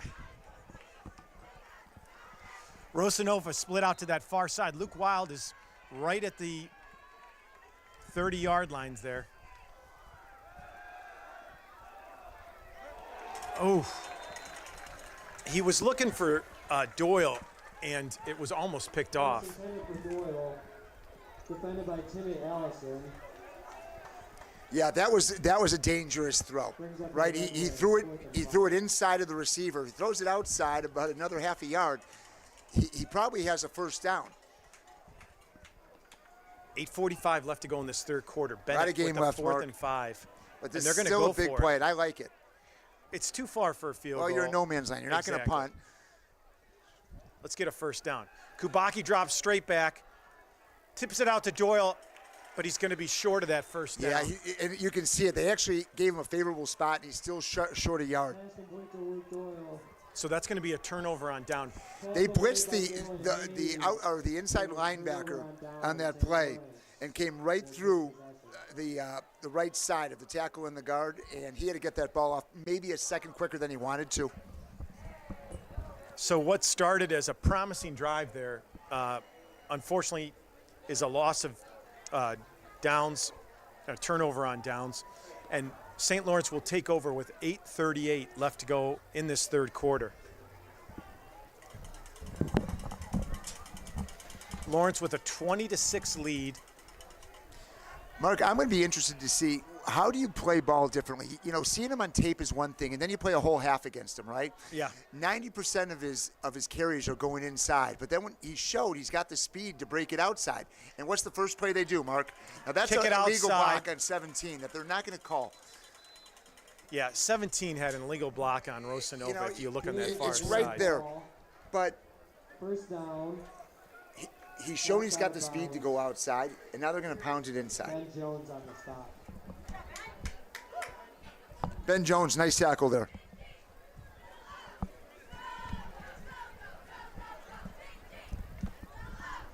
First and 10 for St. Lawrence. At their own 39-yard line. Again, Mark, they're not playing with any, sense of urgency here, right? Especially in the second half. Here's ball straight up the middle, bounces off that, now kicks it outside, drags the guy with him. And, he was bottled up on the inside, then kicks it outside. So Grover was there first, put a nice stick on him. You got to wrap up. But you got to wrap up, right? Yeah. That's exactly right. So the initial hit was there, but any good high school running back, you have to wrap up in that situation. And this kid's better than a good running back. 2nd and 1. 8:24 left to go in this third quarter.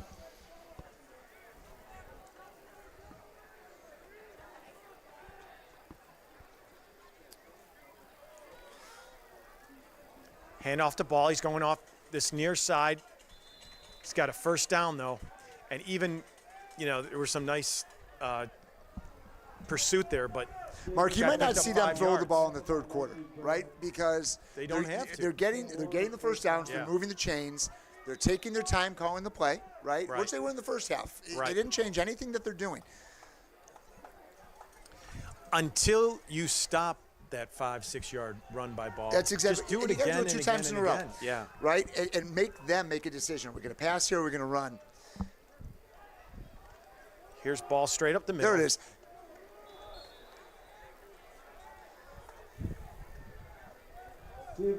Man, Rick, it's still 3 yards, though. It was a nice play, and it it's was a still nice 3 play. yards. I mean, they're getting there. That was Will Van Summeren on the tackle.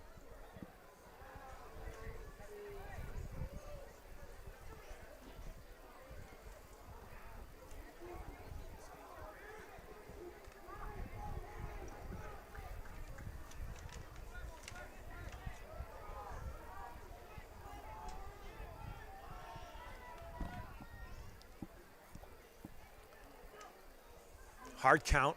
You can point at him all day if you don't cross the line. Les is going to keep it. He faked that outside handoff to Ball, and he's going to have a first down, Rick. Well, I don't know if it was Danny O'Malley or Getz, but I like what he did there on that tackle. You saw him try to wrap up the ball at the same time. You know, you're not going to probably get that from Ball many times, but the quarterback, I don't know if he's got that upper body strength that we're seeing out of the running back. So you've got to make something happen. One, to build some excitement, and two, to get the ball back. Yeah, exactly.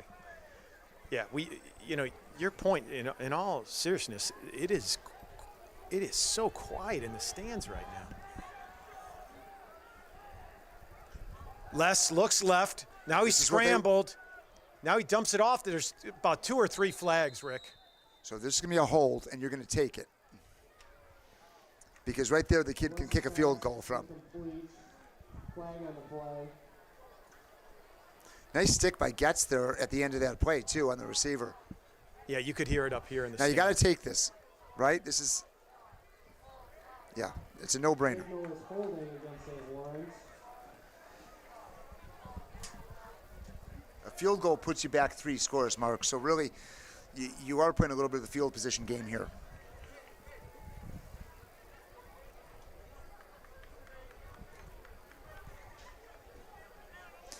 I'm going to go to the press box after a timeout here, Mark, and see if we can play footloose again while the game's going on. Danger zone's also a good one here. Great call.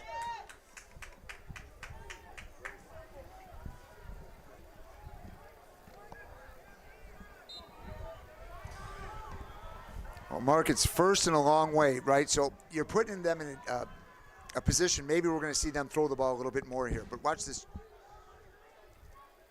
I think it's going to ball to the left side. Les pulls it. Now, it's that counter play where he has the option of giving it to Ball or pulling it, and he pulled it, and he picked up maybe 2 yards. But Liam Rooney didn't care. He absolutely demolished the running back coming through, and then a great sign of sportsmanship was the first guy there to pick him up after the play. Nice play by the junior, 99. Second, and Mark, what would you call this distance? Country mile. That's it. It's a country mile, buddy. Mark, don't fall into the crowd's quietness right now on me. Stay with me, Mark. Stay with me.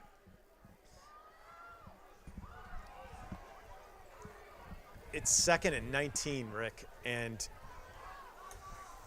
the last time we saw this formation, they handed it that trail back with Ball being the lead carrier.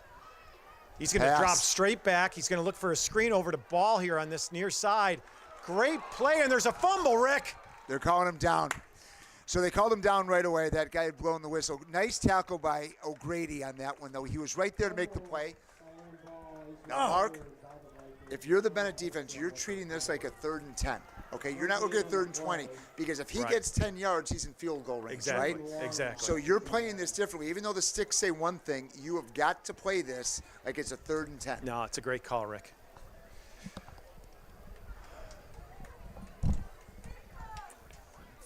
Yeah, you know what? You give it to Ball. He gets you 5-6 yards, and it's a field goal. Coaches outthink themselves on this, right? I mean, I think it's one of those things. They could have kept running the ball, 2 ball, or even their other running backs, or even a jet sweep in there. You keep the clock running. You keep punishing down. The offense is getting ready. You see the offensive line over here talking and scheming right now with Coach Bentley. So they're going to come in here. I think they got a timeout on Laurence. Timeout by yep, Laurence. Yeah. They wanted to see how we were lining up. I think so too. But on that sideline, you're saying, hey, we don't need a first down here. We get one, great. What's our best 10, 12-yard play?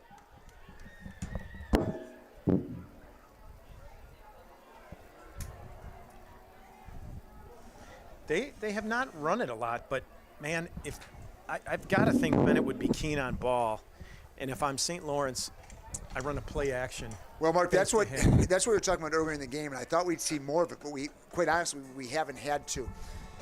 As they run that play action, right, and you draw the safety up, and what happens is those receivers, then one comes down and picks, and then they both cross over the middle.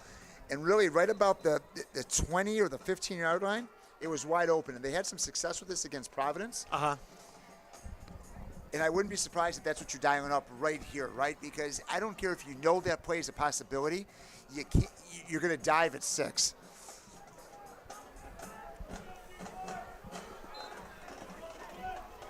.505 left to go. Ball's on Bennett's 41-yard line. Here's the slot in motion. Les is going to drop straight back. He's got some pressure. He eludes it. A second, a third, and now he's sacked. That's a huge play. Well, if he had gotten out of that one, it would have been something. That was Rooney, right? Well, it was. He was the final guy. Rhodey was in there, the junior who plays left tackle and defensive tackle on that play. And Rooney was the guy who finished it off. So, wow, that's a huge play. Great job by the Red Wing defense. They're going to get the ball back here with 4.5, Mark, in the third quarter.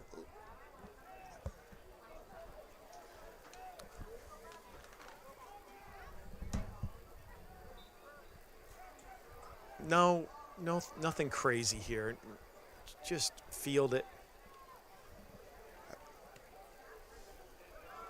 Get away from it. So that's where you got to be careful when you're one of those up backs like that, Mark. Yeah. On turf, it's going to take that crazy bounce, right, and hits you in the back of the leg. And that's what happened to Iowa and Penn State last week. You know, it happens to everybody. Yeah. So you're better off just getting as far away from it as you possibly can. Okay, so great stop there by Benet. They'll take over at their own 13 with 4:03 left to go in this third quarter. Hey, Emily going to get on the mic? Real quick, we're going to have Emily come out here. She's a young up and coming star, and we're going to talk a little bit about the game. Emily, take over. Absolutely. Going to give you guys a quick update here. First downs really seem to be making the difference. Last game, Benet had 12 first down conversions. This game, only 8. 5 at the half, 3 alone in the third. Now, St. Lawrence looking at 15 this game already. 12 in the first half, 3 in the third. So they're tied with first down conversions in the third at 3 apiece. The good thing about this, St. Lawrence, 46.5 points a game on average, being only held to 20. So phenomenal job by Benet defense so far, holding this great offense to only 20 points. Now, Benet yet to score this half, yet to score a touchdown in this game. We'll come back with more updates in the fourth. Thanks, Emily. McKeague had a screen pass set up to him over here. Unfortunately, stumbled, and for a loss of 1. Kubaki drops straight back. He's got Doyle over the middle. Oh, just outside his grasp. Well, that's the pass he wants back, right? I mean, that Doyle is open at about the 30-yard line, and if he catches that one in stride, he could be gone. There's some green there, right? I don't know if he makes it to the house because there's a couple defenders that way, but boy, he's halfway home. Emily, thank you for the updates. That was terrific. Mark, give her your microphone. Why wouldn't you be giving up your microphone? I think we know why. 3rd and 11 for the Red Wings.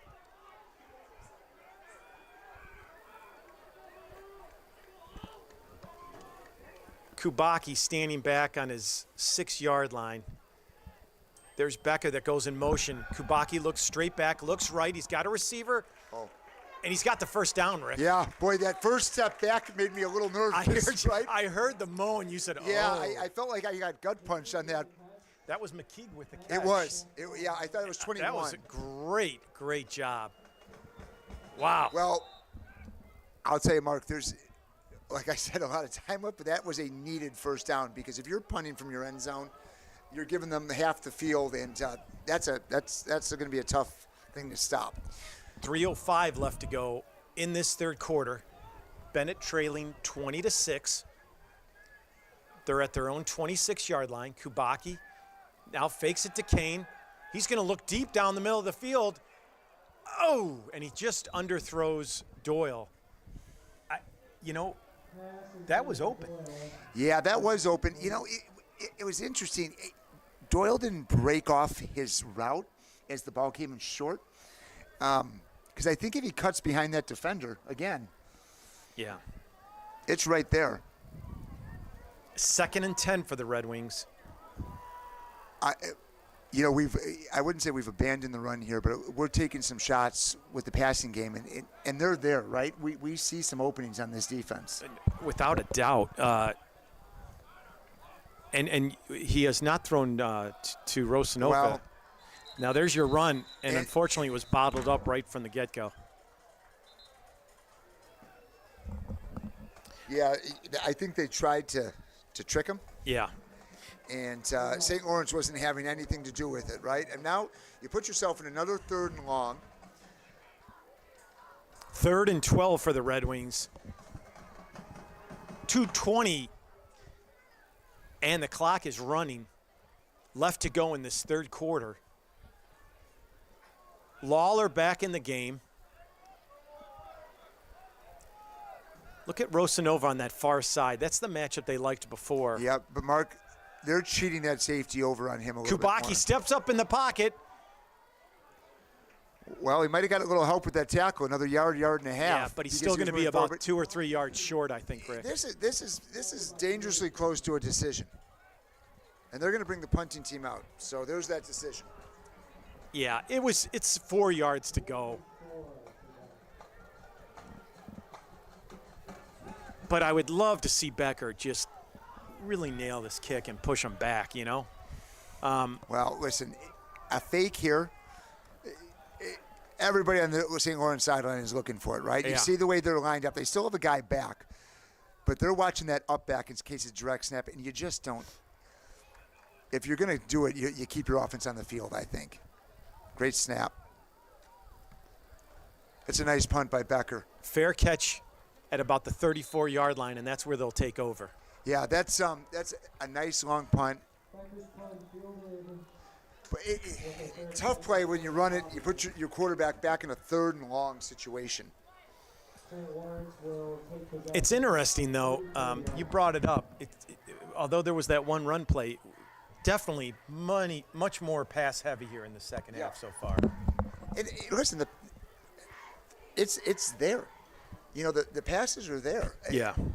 I should say, the patterns are there, right? You see them in a lot of one-on-one, a lot of open space, but one way or the other, we're just not converting enough. Were you finishing your sentence? We're not completing the place enough, or are you telling me enough, like I'm done? It's funny you say that. As soon as I said it, I thought that could go both ways. Enough. I have a lot of jokes there, too. Too soon. Only one more telecast. Maybe save that one for next week. Mark, what was the call on the field? It was a first down originally.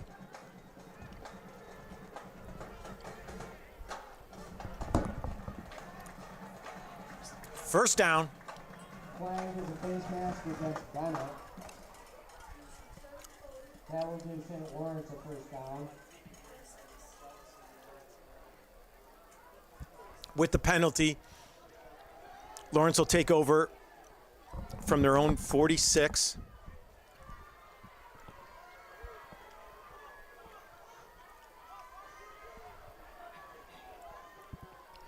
Slot comes in motion to this near side.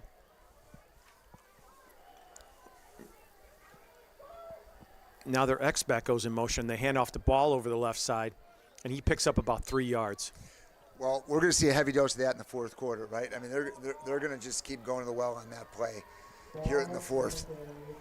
That's going to bring up a 2nd and 7. And I don't know if they have to call another play here in the third.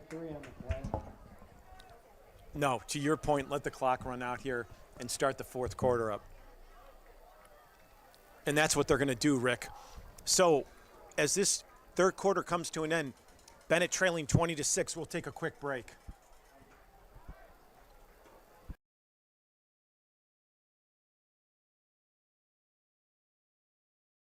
Sure, my family loves me.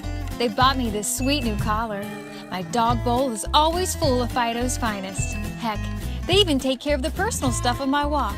Come on, who does that? But what really sealed the deal for me was when they installed a security system from Forest Security. Hey, I'm no watchdog, you know? Forest Security offers the latest in technology and security for our home.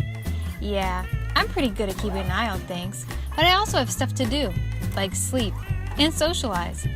A smart security system can provide around-the-clock awareness and generate instant smartphone alerts. They let the family know if something is wrong or suspicious. They do all of the work for us, 24 hours a day, 7 days a week. You know what they say, you can't trust a dog to watch your house or your sandwich. Call Forest Security today. Call us today at 708-452-2000 or visit. All right, here we go to the fourth quarter, Mark. Listen, it's go time right now for the Red Wings. You got to get a stop, and we have got to get in the end zone. 2 field goals is not going to get done here tonight. You can't count on these guys making mistakes on the kind of offense they're running, right? So, there, that's it. Boy. Wow. Did you see that, Rick? He literally. Well, Mark, he just tried to walk over him, Allen Iverson style, and might have hurt his ankle. And he's hobbling off the field. You're right, Rick. Well, he tried to step over the defender, and a little bit of show of maybe strength, confidence. Yeah. Well, you know 6 isn't getting the ball here, so fire up defense, make a play. 3rd and 11 for St. Laurence.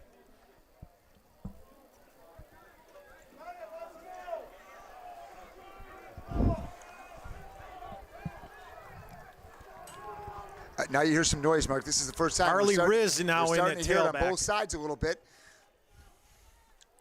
Les drops straight back, looks over the middle. He's got a receiver open, and he's got a completion. Mark, do you remember the play I told you that they scored on twice? Where that guy caught the ball? Yes. I'm just making sure we're all paying attention.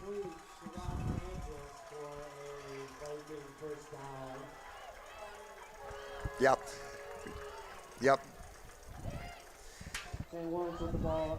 That was killer, Rick. Yeah, that's a tough play. And listen, it's all over the tape. That's the pass that they have success with. Yeah.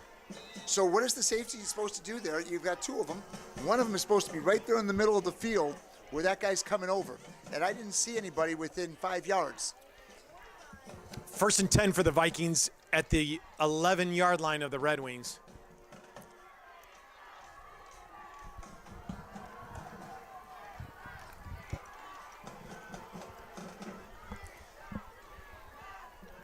Hand off to Riz over that left side. He's got maybe 2 yards, Rick. Well, rumor has it they were working on a play this week in practice where they lined 77 up as the tight end. They might have to pull that out if they're the Red Wings and give a different look. I don't know if he's the quickest guy in the room, but soft hands. Well, Ball is still gingerly walking. You can see him on that far sideline. He doesn't have his helmet on. So Riz is the tailback and has been for the last 3 plays. Yeah, and Mark, you know they're going to give a different look with that, right? So the pass play was an absolute killer to your words. And now they can, again, take some time. They get a fresh set of downs here. This is Riz over the left side. And don't get me wrong, tough ball carry, but he is not ball. It's night and day. I mean, 6 is a special running back. Short gain on the play.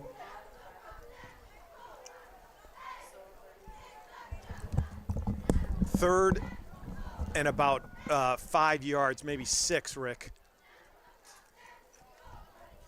And here comes ball out. Nope.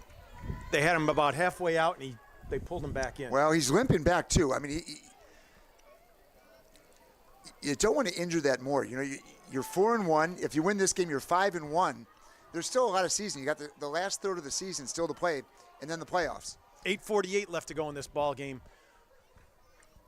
Riz steps up, picks up the blitz. It's tipped up in the air and batted down, and that's going to bring up a 4th down. Well, Mark, now you're going to see that kicking team you've got to have a play that is your best one, whether it's your guys on the edge or in the middle here to block this kick. This is a huge kick for St. Laurence because it puts them up 3 scores if they convert. I think we're going to interview the fans here at the 4th quarter since they're all here.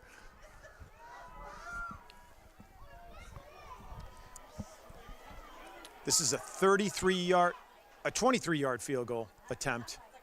Ball's down, kick is up. Oh, boy. Oh, and there's some pushing and looks like there's a fight out in the middle of the field, Rick. Nice to see a little fire here by these teams.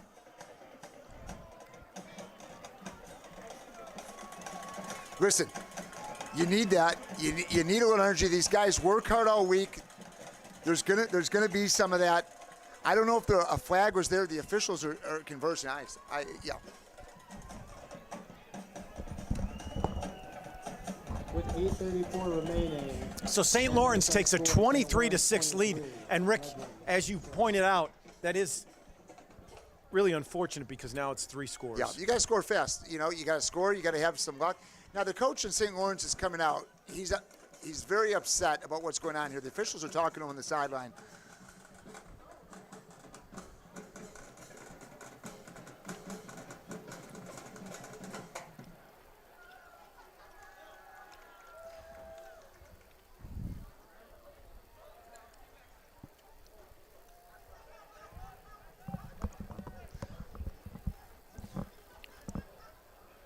Mark, I didn't see the play that has got them so riled up, but obviously they felt something wasn't, they should have seen a flag. Well, I hope both teams put that in your rearview mirror. I don't want to see this game start to get out of hand. And I don't think you'll see that, Mark. I mean, it's, listen, they're men playing football at this point, and there's a lot of aggression.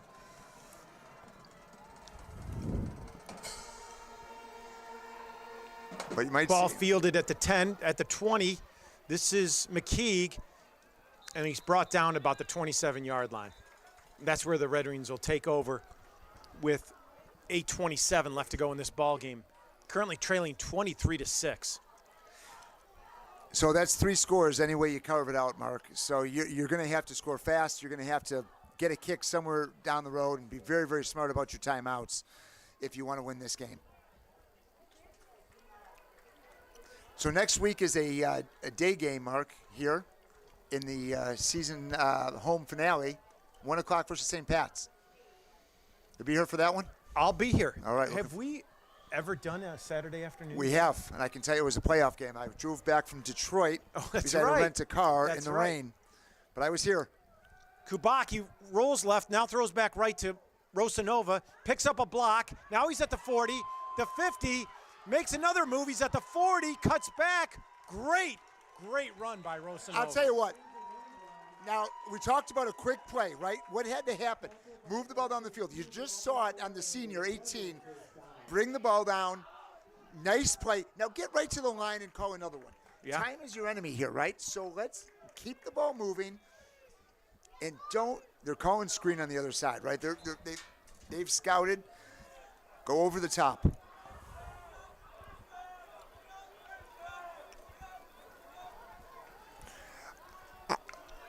Mark, watch the play to Rocky here in the corner of the end zone. I think he's going to have one-on-one coverage here on number 18. 8 minutes and counting left in this ball game. We're going to have to snap it eventually. There's the one-on-one I just said. Throws it deep down this near sideline and just outside his reach. Man, I know that's a placement, and it's got to be just perfect, but that was really close. That was close, and he got a hand on it, but he wasn't going to get that second hand on it. Pretty aggressive coverage by the cornerback on that one. I thought we might get a senior night flag on that one, but we didn't. That was Jack Callahan. Yeah, it was nice coverage. I mean, he was with him the whole way. A little bit of a double move here by Rocky to get there, but you could see they were looking for that one-on-one coverage.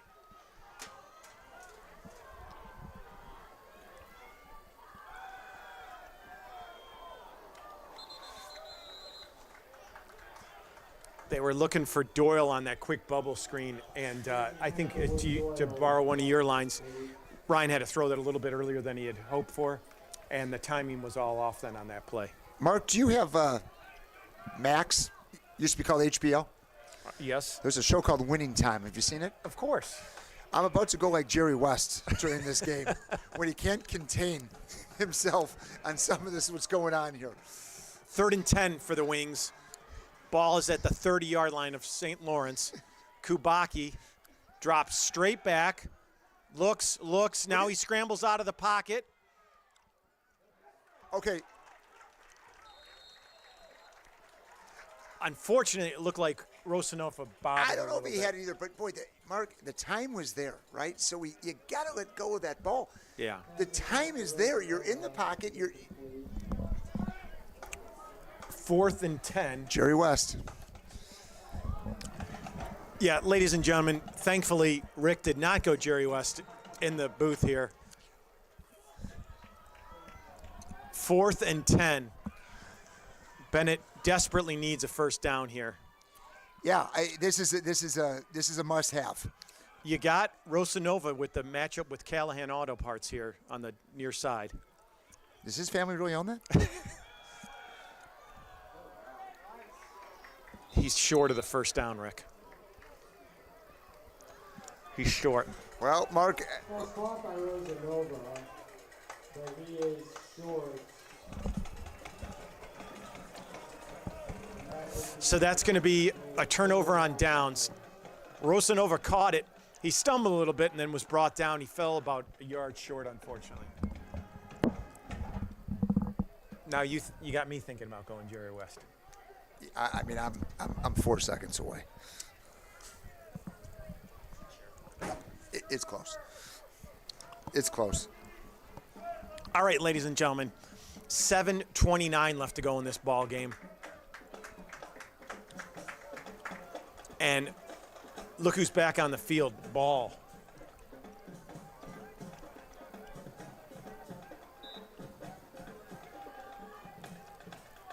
I would give it to him on every single play. And that's who they do. On the right side, he's brought down. Mark, nobody else is touching the ball. I mean, it's going from the quarterback to ball. And, you know, you got 7 minutes left here. You can burn a couple of timeouts if they don't get it. Hope you get the ball back.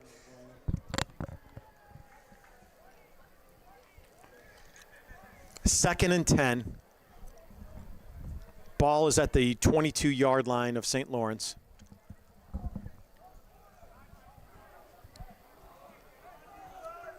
Seven minutes left to go in the ball game, and I think Laurence is going to be very content to let that play clock come down.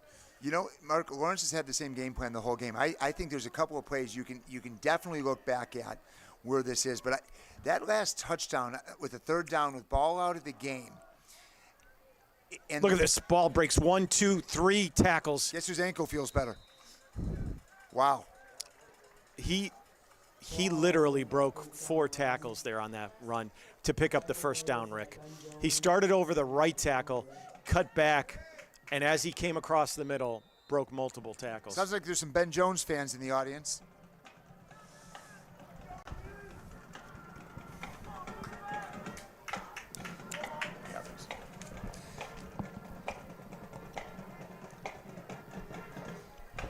Listen, we're going to do this the rest of the game, though, but it is senior night here at Benet Academy, and these guys have played for 4 years, and while they still have one game left here, this is going to be their last night game, excusing the playoffs. But, you know, Mikey Burke, Pat Patello, Nick Galgano, who's out with injury, Larry Van Sumeren, Danny O'Malley, Ben Jones, Nick Grover, Colin McAndrew, Aaron Becker, Charlie O'Grady, Rocky Rosanova, Vincent Lavaca, Charlie Kane, Michael Weisner, Luke Lawler, Andrew Pisak, Gavin Malik, Quinn Guerin, Michael Biganis. So, I'm sorry, I missed Ryan Ickelzon, excuse me, and ball over the right Quinn, side. But all the seniors here at Benet Academy on senior night, listen, it's going to take a pretty good comeback to come back on this one, but being a senior, playing in a game like this, it means a lot. Mark, you probably don't remember, it was so long ago, but I do, and it's tough. 3rd and 2 for St. Laurence.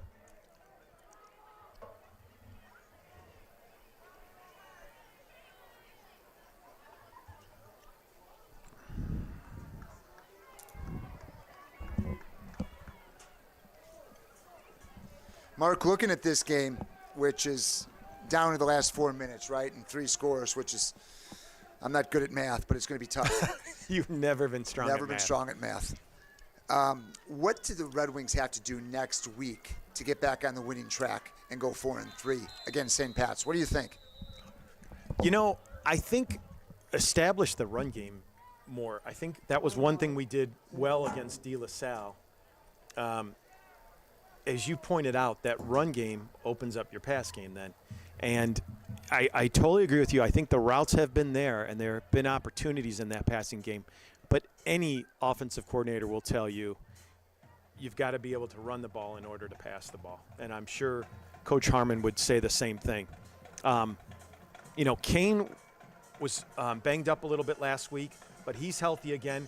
And now that you've got Lawler back, I think you've got to implement them more into the game and get more, you know, get some more yards running to open up the passing game. Yeah, I think you're right. We say this every season, and this is true with football, but the way Benet runs it, when they have a good running game, it opens up everything else, right? Yep.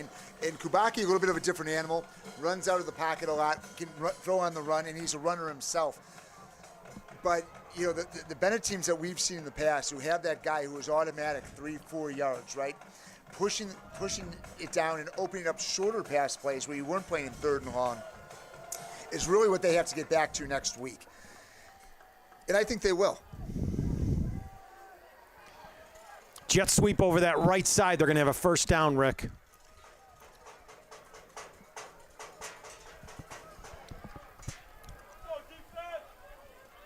.410 left to go in this ball game. That'll move the chains, and St. Lawrence will have a first down at their own 46-yard line.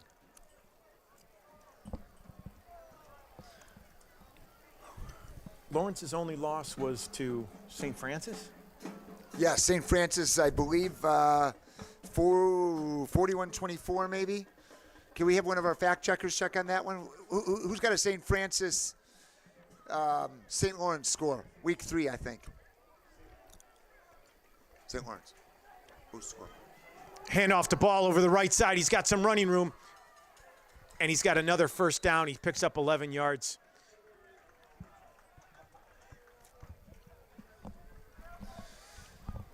Ball with another first down run. Mark, what do you got for the Bears game tomorrow? That was 43-28 St. Francis. 43-28. I was pretty close. I had 41-24, Emily, but thank you for that. That was their only loss, and that's a good St. Francis team that beat an undefeated IC team last night. So St. Lawrence, 5-1, looks like.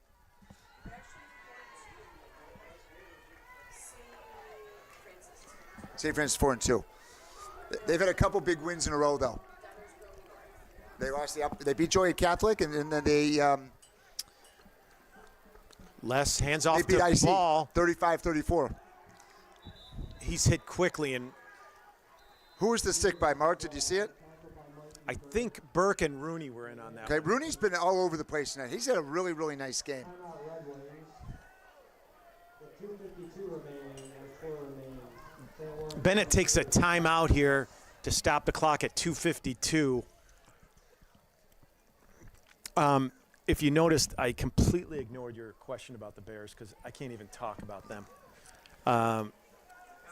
I was at the first game of the year and watched one of the most frustrating games I've ever witnessed. They came out flat in an opening day game against the Packers. Yeah. Not only did they not seem to have a strong offensive scheme, but defensively they let this relatively inexperienced quarterback have Mark, all the interrupt day you. in the world. Don't you feel that the Bears are a cultural problem? Like, no matter what coach we bring in, no matter what you have, it seems like they just don't have a culture of winning right now. And they haven't since Lovey, who got fired when they were 10-6. They need all sorts of help. Well, listen, I don't want to get too far down the road. I've watched a lot of frustrating football this weekend. Ball breaks a tackle and is gone. And that's going to be the exclamation point right there. Touchdown, St. Lawrence. Aaron Ball with the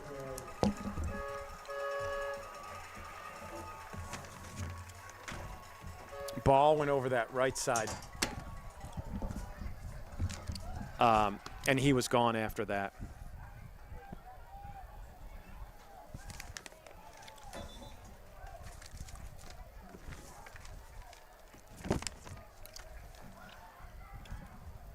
We've got a injury at midfield here. Yeah, why don't we take a break right now?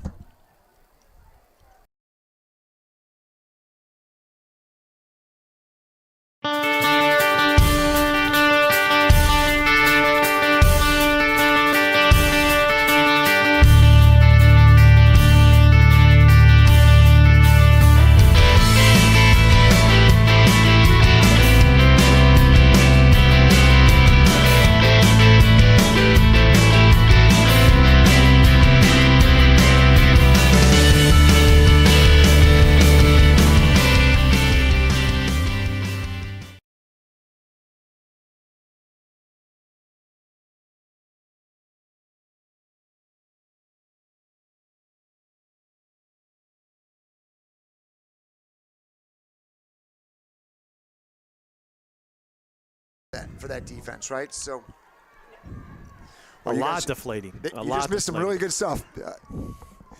If you're still listening at home, some gold just happened off here.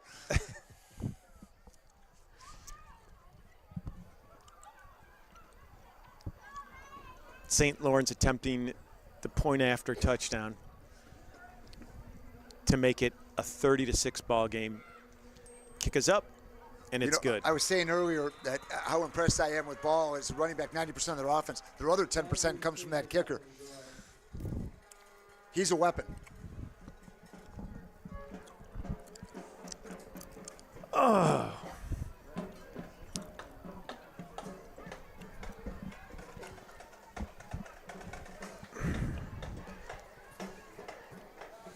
Well, next week is a huge game now for Benet, right? I mean, you got to win that game. Then you go into Loyola. And then you've you go got to into win Providence which, on the Providence, road. Benet, it's always been a tough game.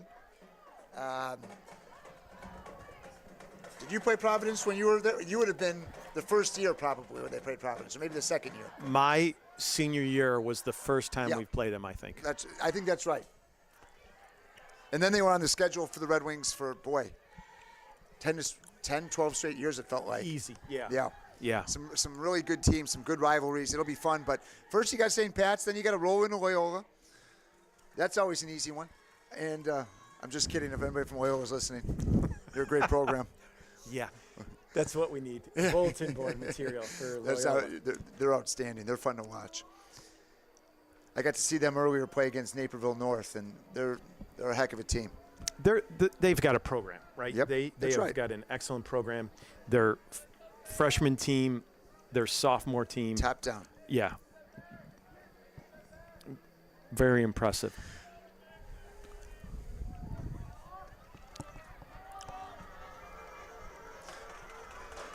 2:42, Mark. So, Mark, now you're going to have probably one more possession on this one, right? This game is out of hand as far as the score.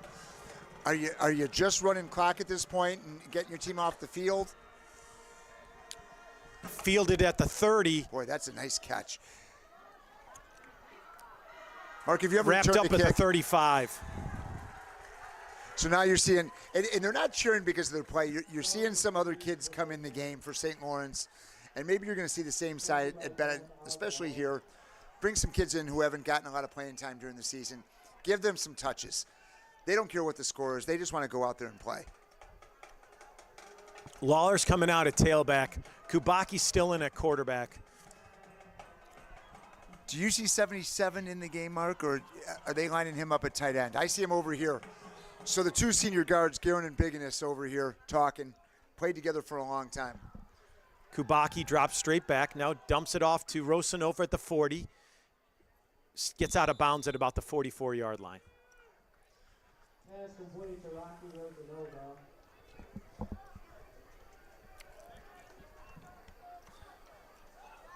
That's going to bring up a second and short, Rick.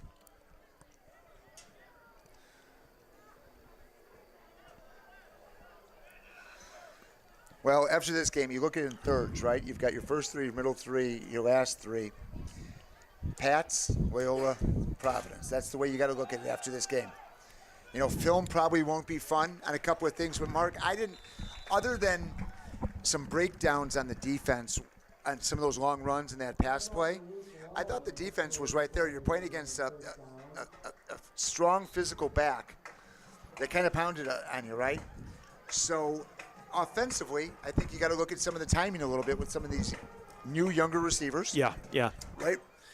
And Ryan and Rocky had that connection. Now you got to build it with the other guys. And you saw a little bit of that with Doyle in the second half. Doyle showed, yeah. And I thought we had a nice play by Wilds.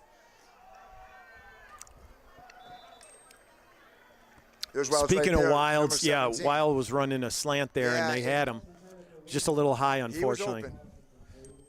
It was a heavy pass rush. I think, once again, he had to throw it a little bit sooner than what he had hoped. But to your point, as you mentioned before, the routes are open. They've got a good scheme here in a lot of ways. That's going to bring up a 2nd and 10 for the Red Wings. Just over 2 minutes left to go in this ball game. McKeek split out way on that far sideline. Kubaki looks that way. There's pressure up the middle, and he's going to be sacked here, Rick. Well, here's, I guess, I understand you want to put kids in and get them playing time, but keeping your starting quarterback in without keeping your starting line in is kind of a dangerous thing, right? Because even though you might not have the starting defense out there, these kids who don't play, they're playing like it's 100%. This is their time to make a play. Exactly. To me, that kind of, you're putting a quarterback at risk. 3rd and 20 for the Red Wings. They're now back at their own 48-yard line. Lawler moves to Kubaki's right. He's got trips receivers to that far side. Now Kubaki looks right. Now he's looking to the middle of the field. Now he's going to roll right. He's got some time, and he gets lit up as he throws the ball. So and it's look at this up. right now. So Kubaki took a really hard Ryan hit. took a shot to the ribs. Yeah.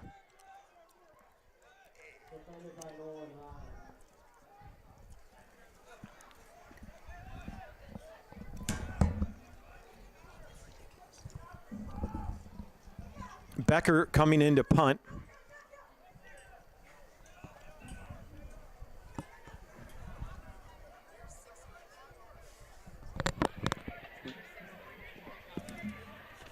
Oh, I don't know.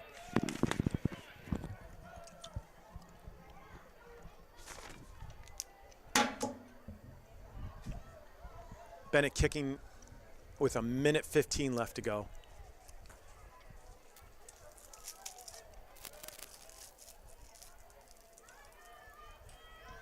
And Mark, you know, in their defense, they weren't blitzing. You know, they're just rushing with the front four. I mean, this isn't a St. Lawrence coming in and digging in. You're just rushing your front four, which is their job. But you're playing against some kids who haven't, experience this game, right? Or varsity football on the offensive line. Just over a minute left to go in this ball game. St. Laurence taking over at their own 26-yard line.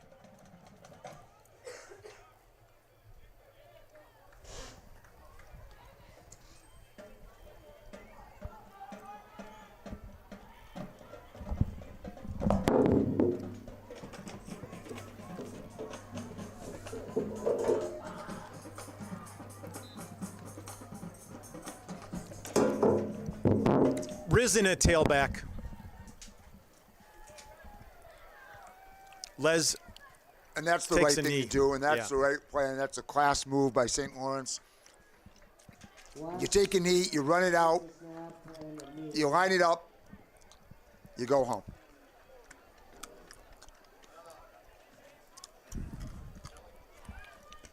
Mark, next week can't come soon enough, buddy. This will take it down in the final seconds as we wrap things up here. Thanks to Benedictine University as well as St. Lawrence. The final score, St. Lawrence 30, Benet 6. And we will see you next week, as Rick said, for the St. Patrick's game. Thanks for listening, and good night.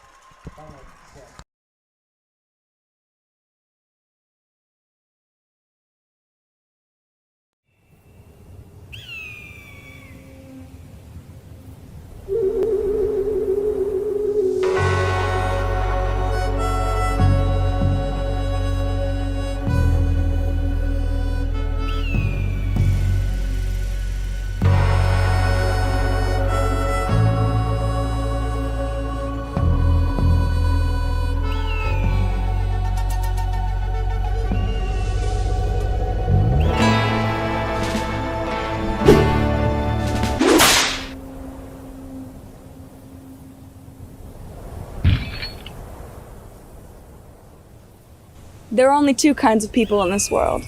Those who get committed and those who don't.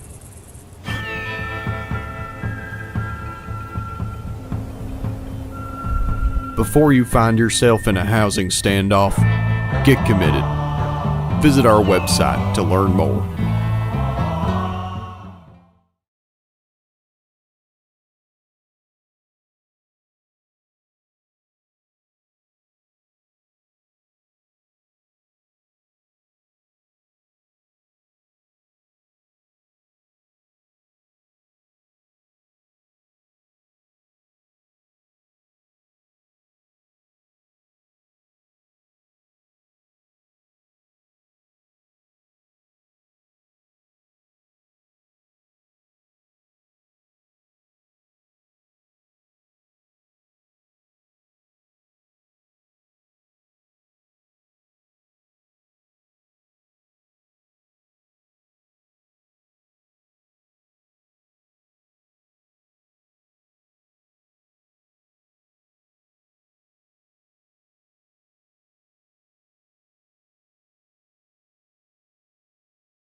Ever since I was a little kid, I've been interested in the ideas of justice and fairness and equality.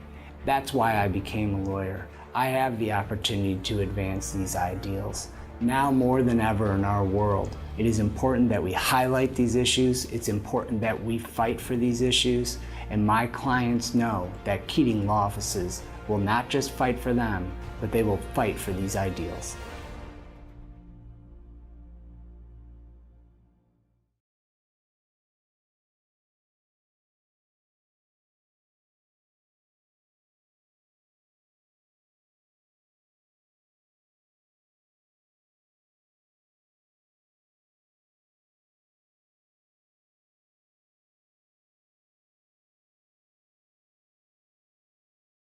Illinois' top-ranked orthopedic and spine practice, Midwest Orthopedics at Rush, is now in Joliet. See a world-class specialist close to home. To be your best, see the best.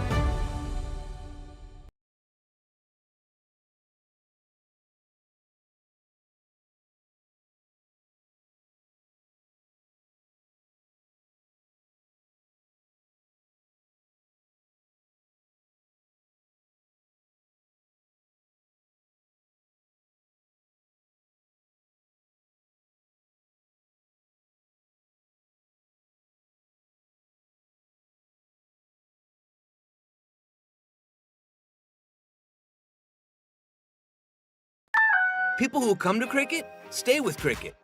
I'm a farm manager, and I'm always here. My service is reliable thanks to cricket. Reliable service deserves a free 5G phone.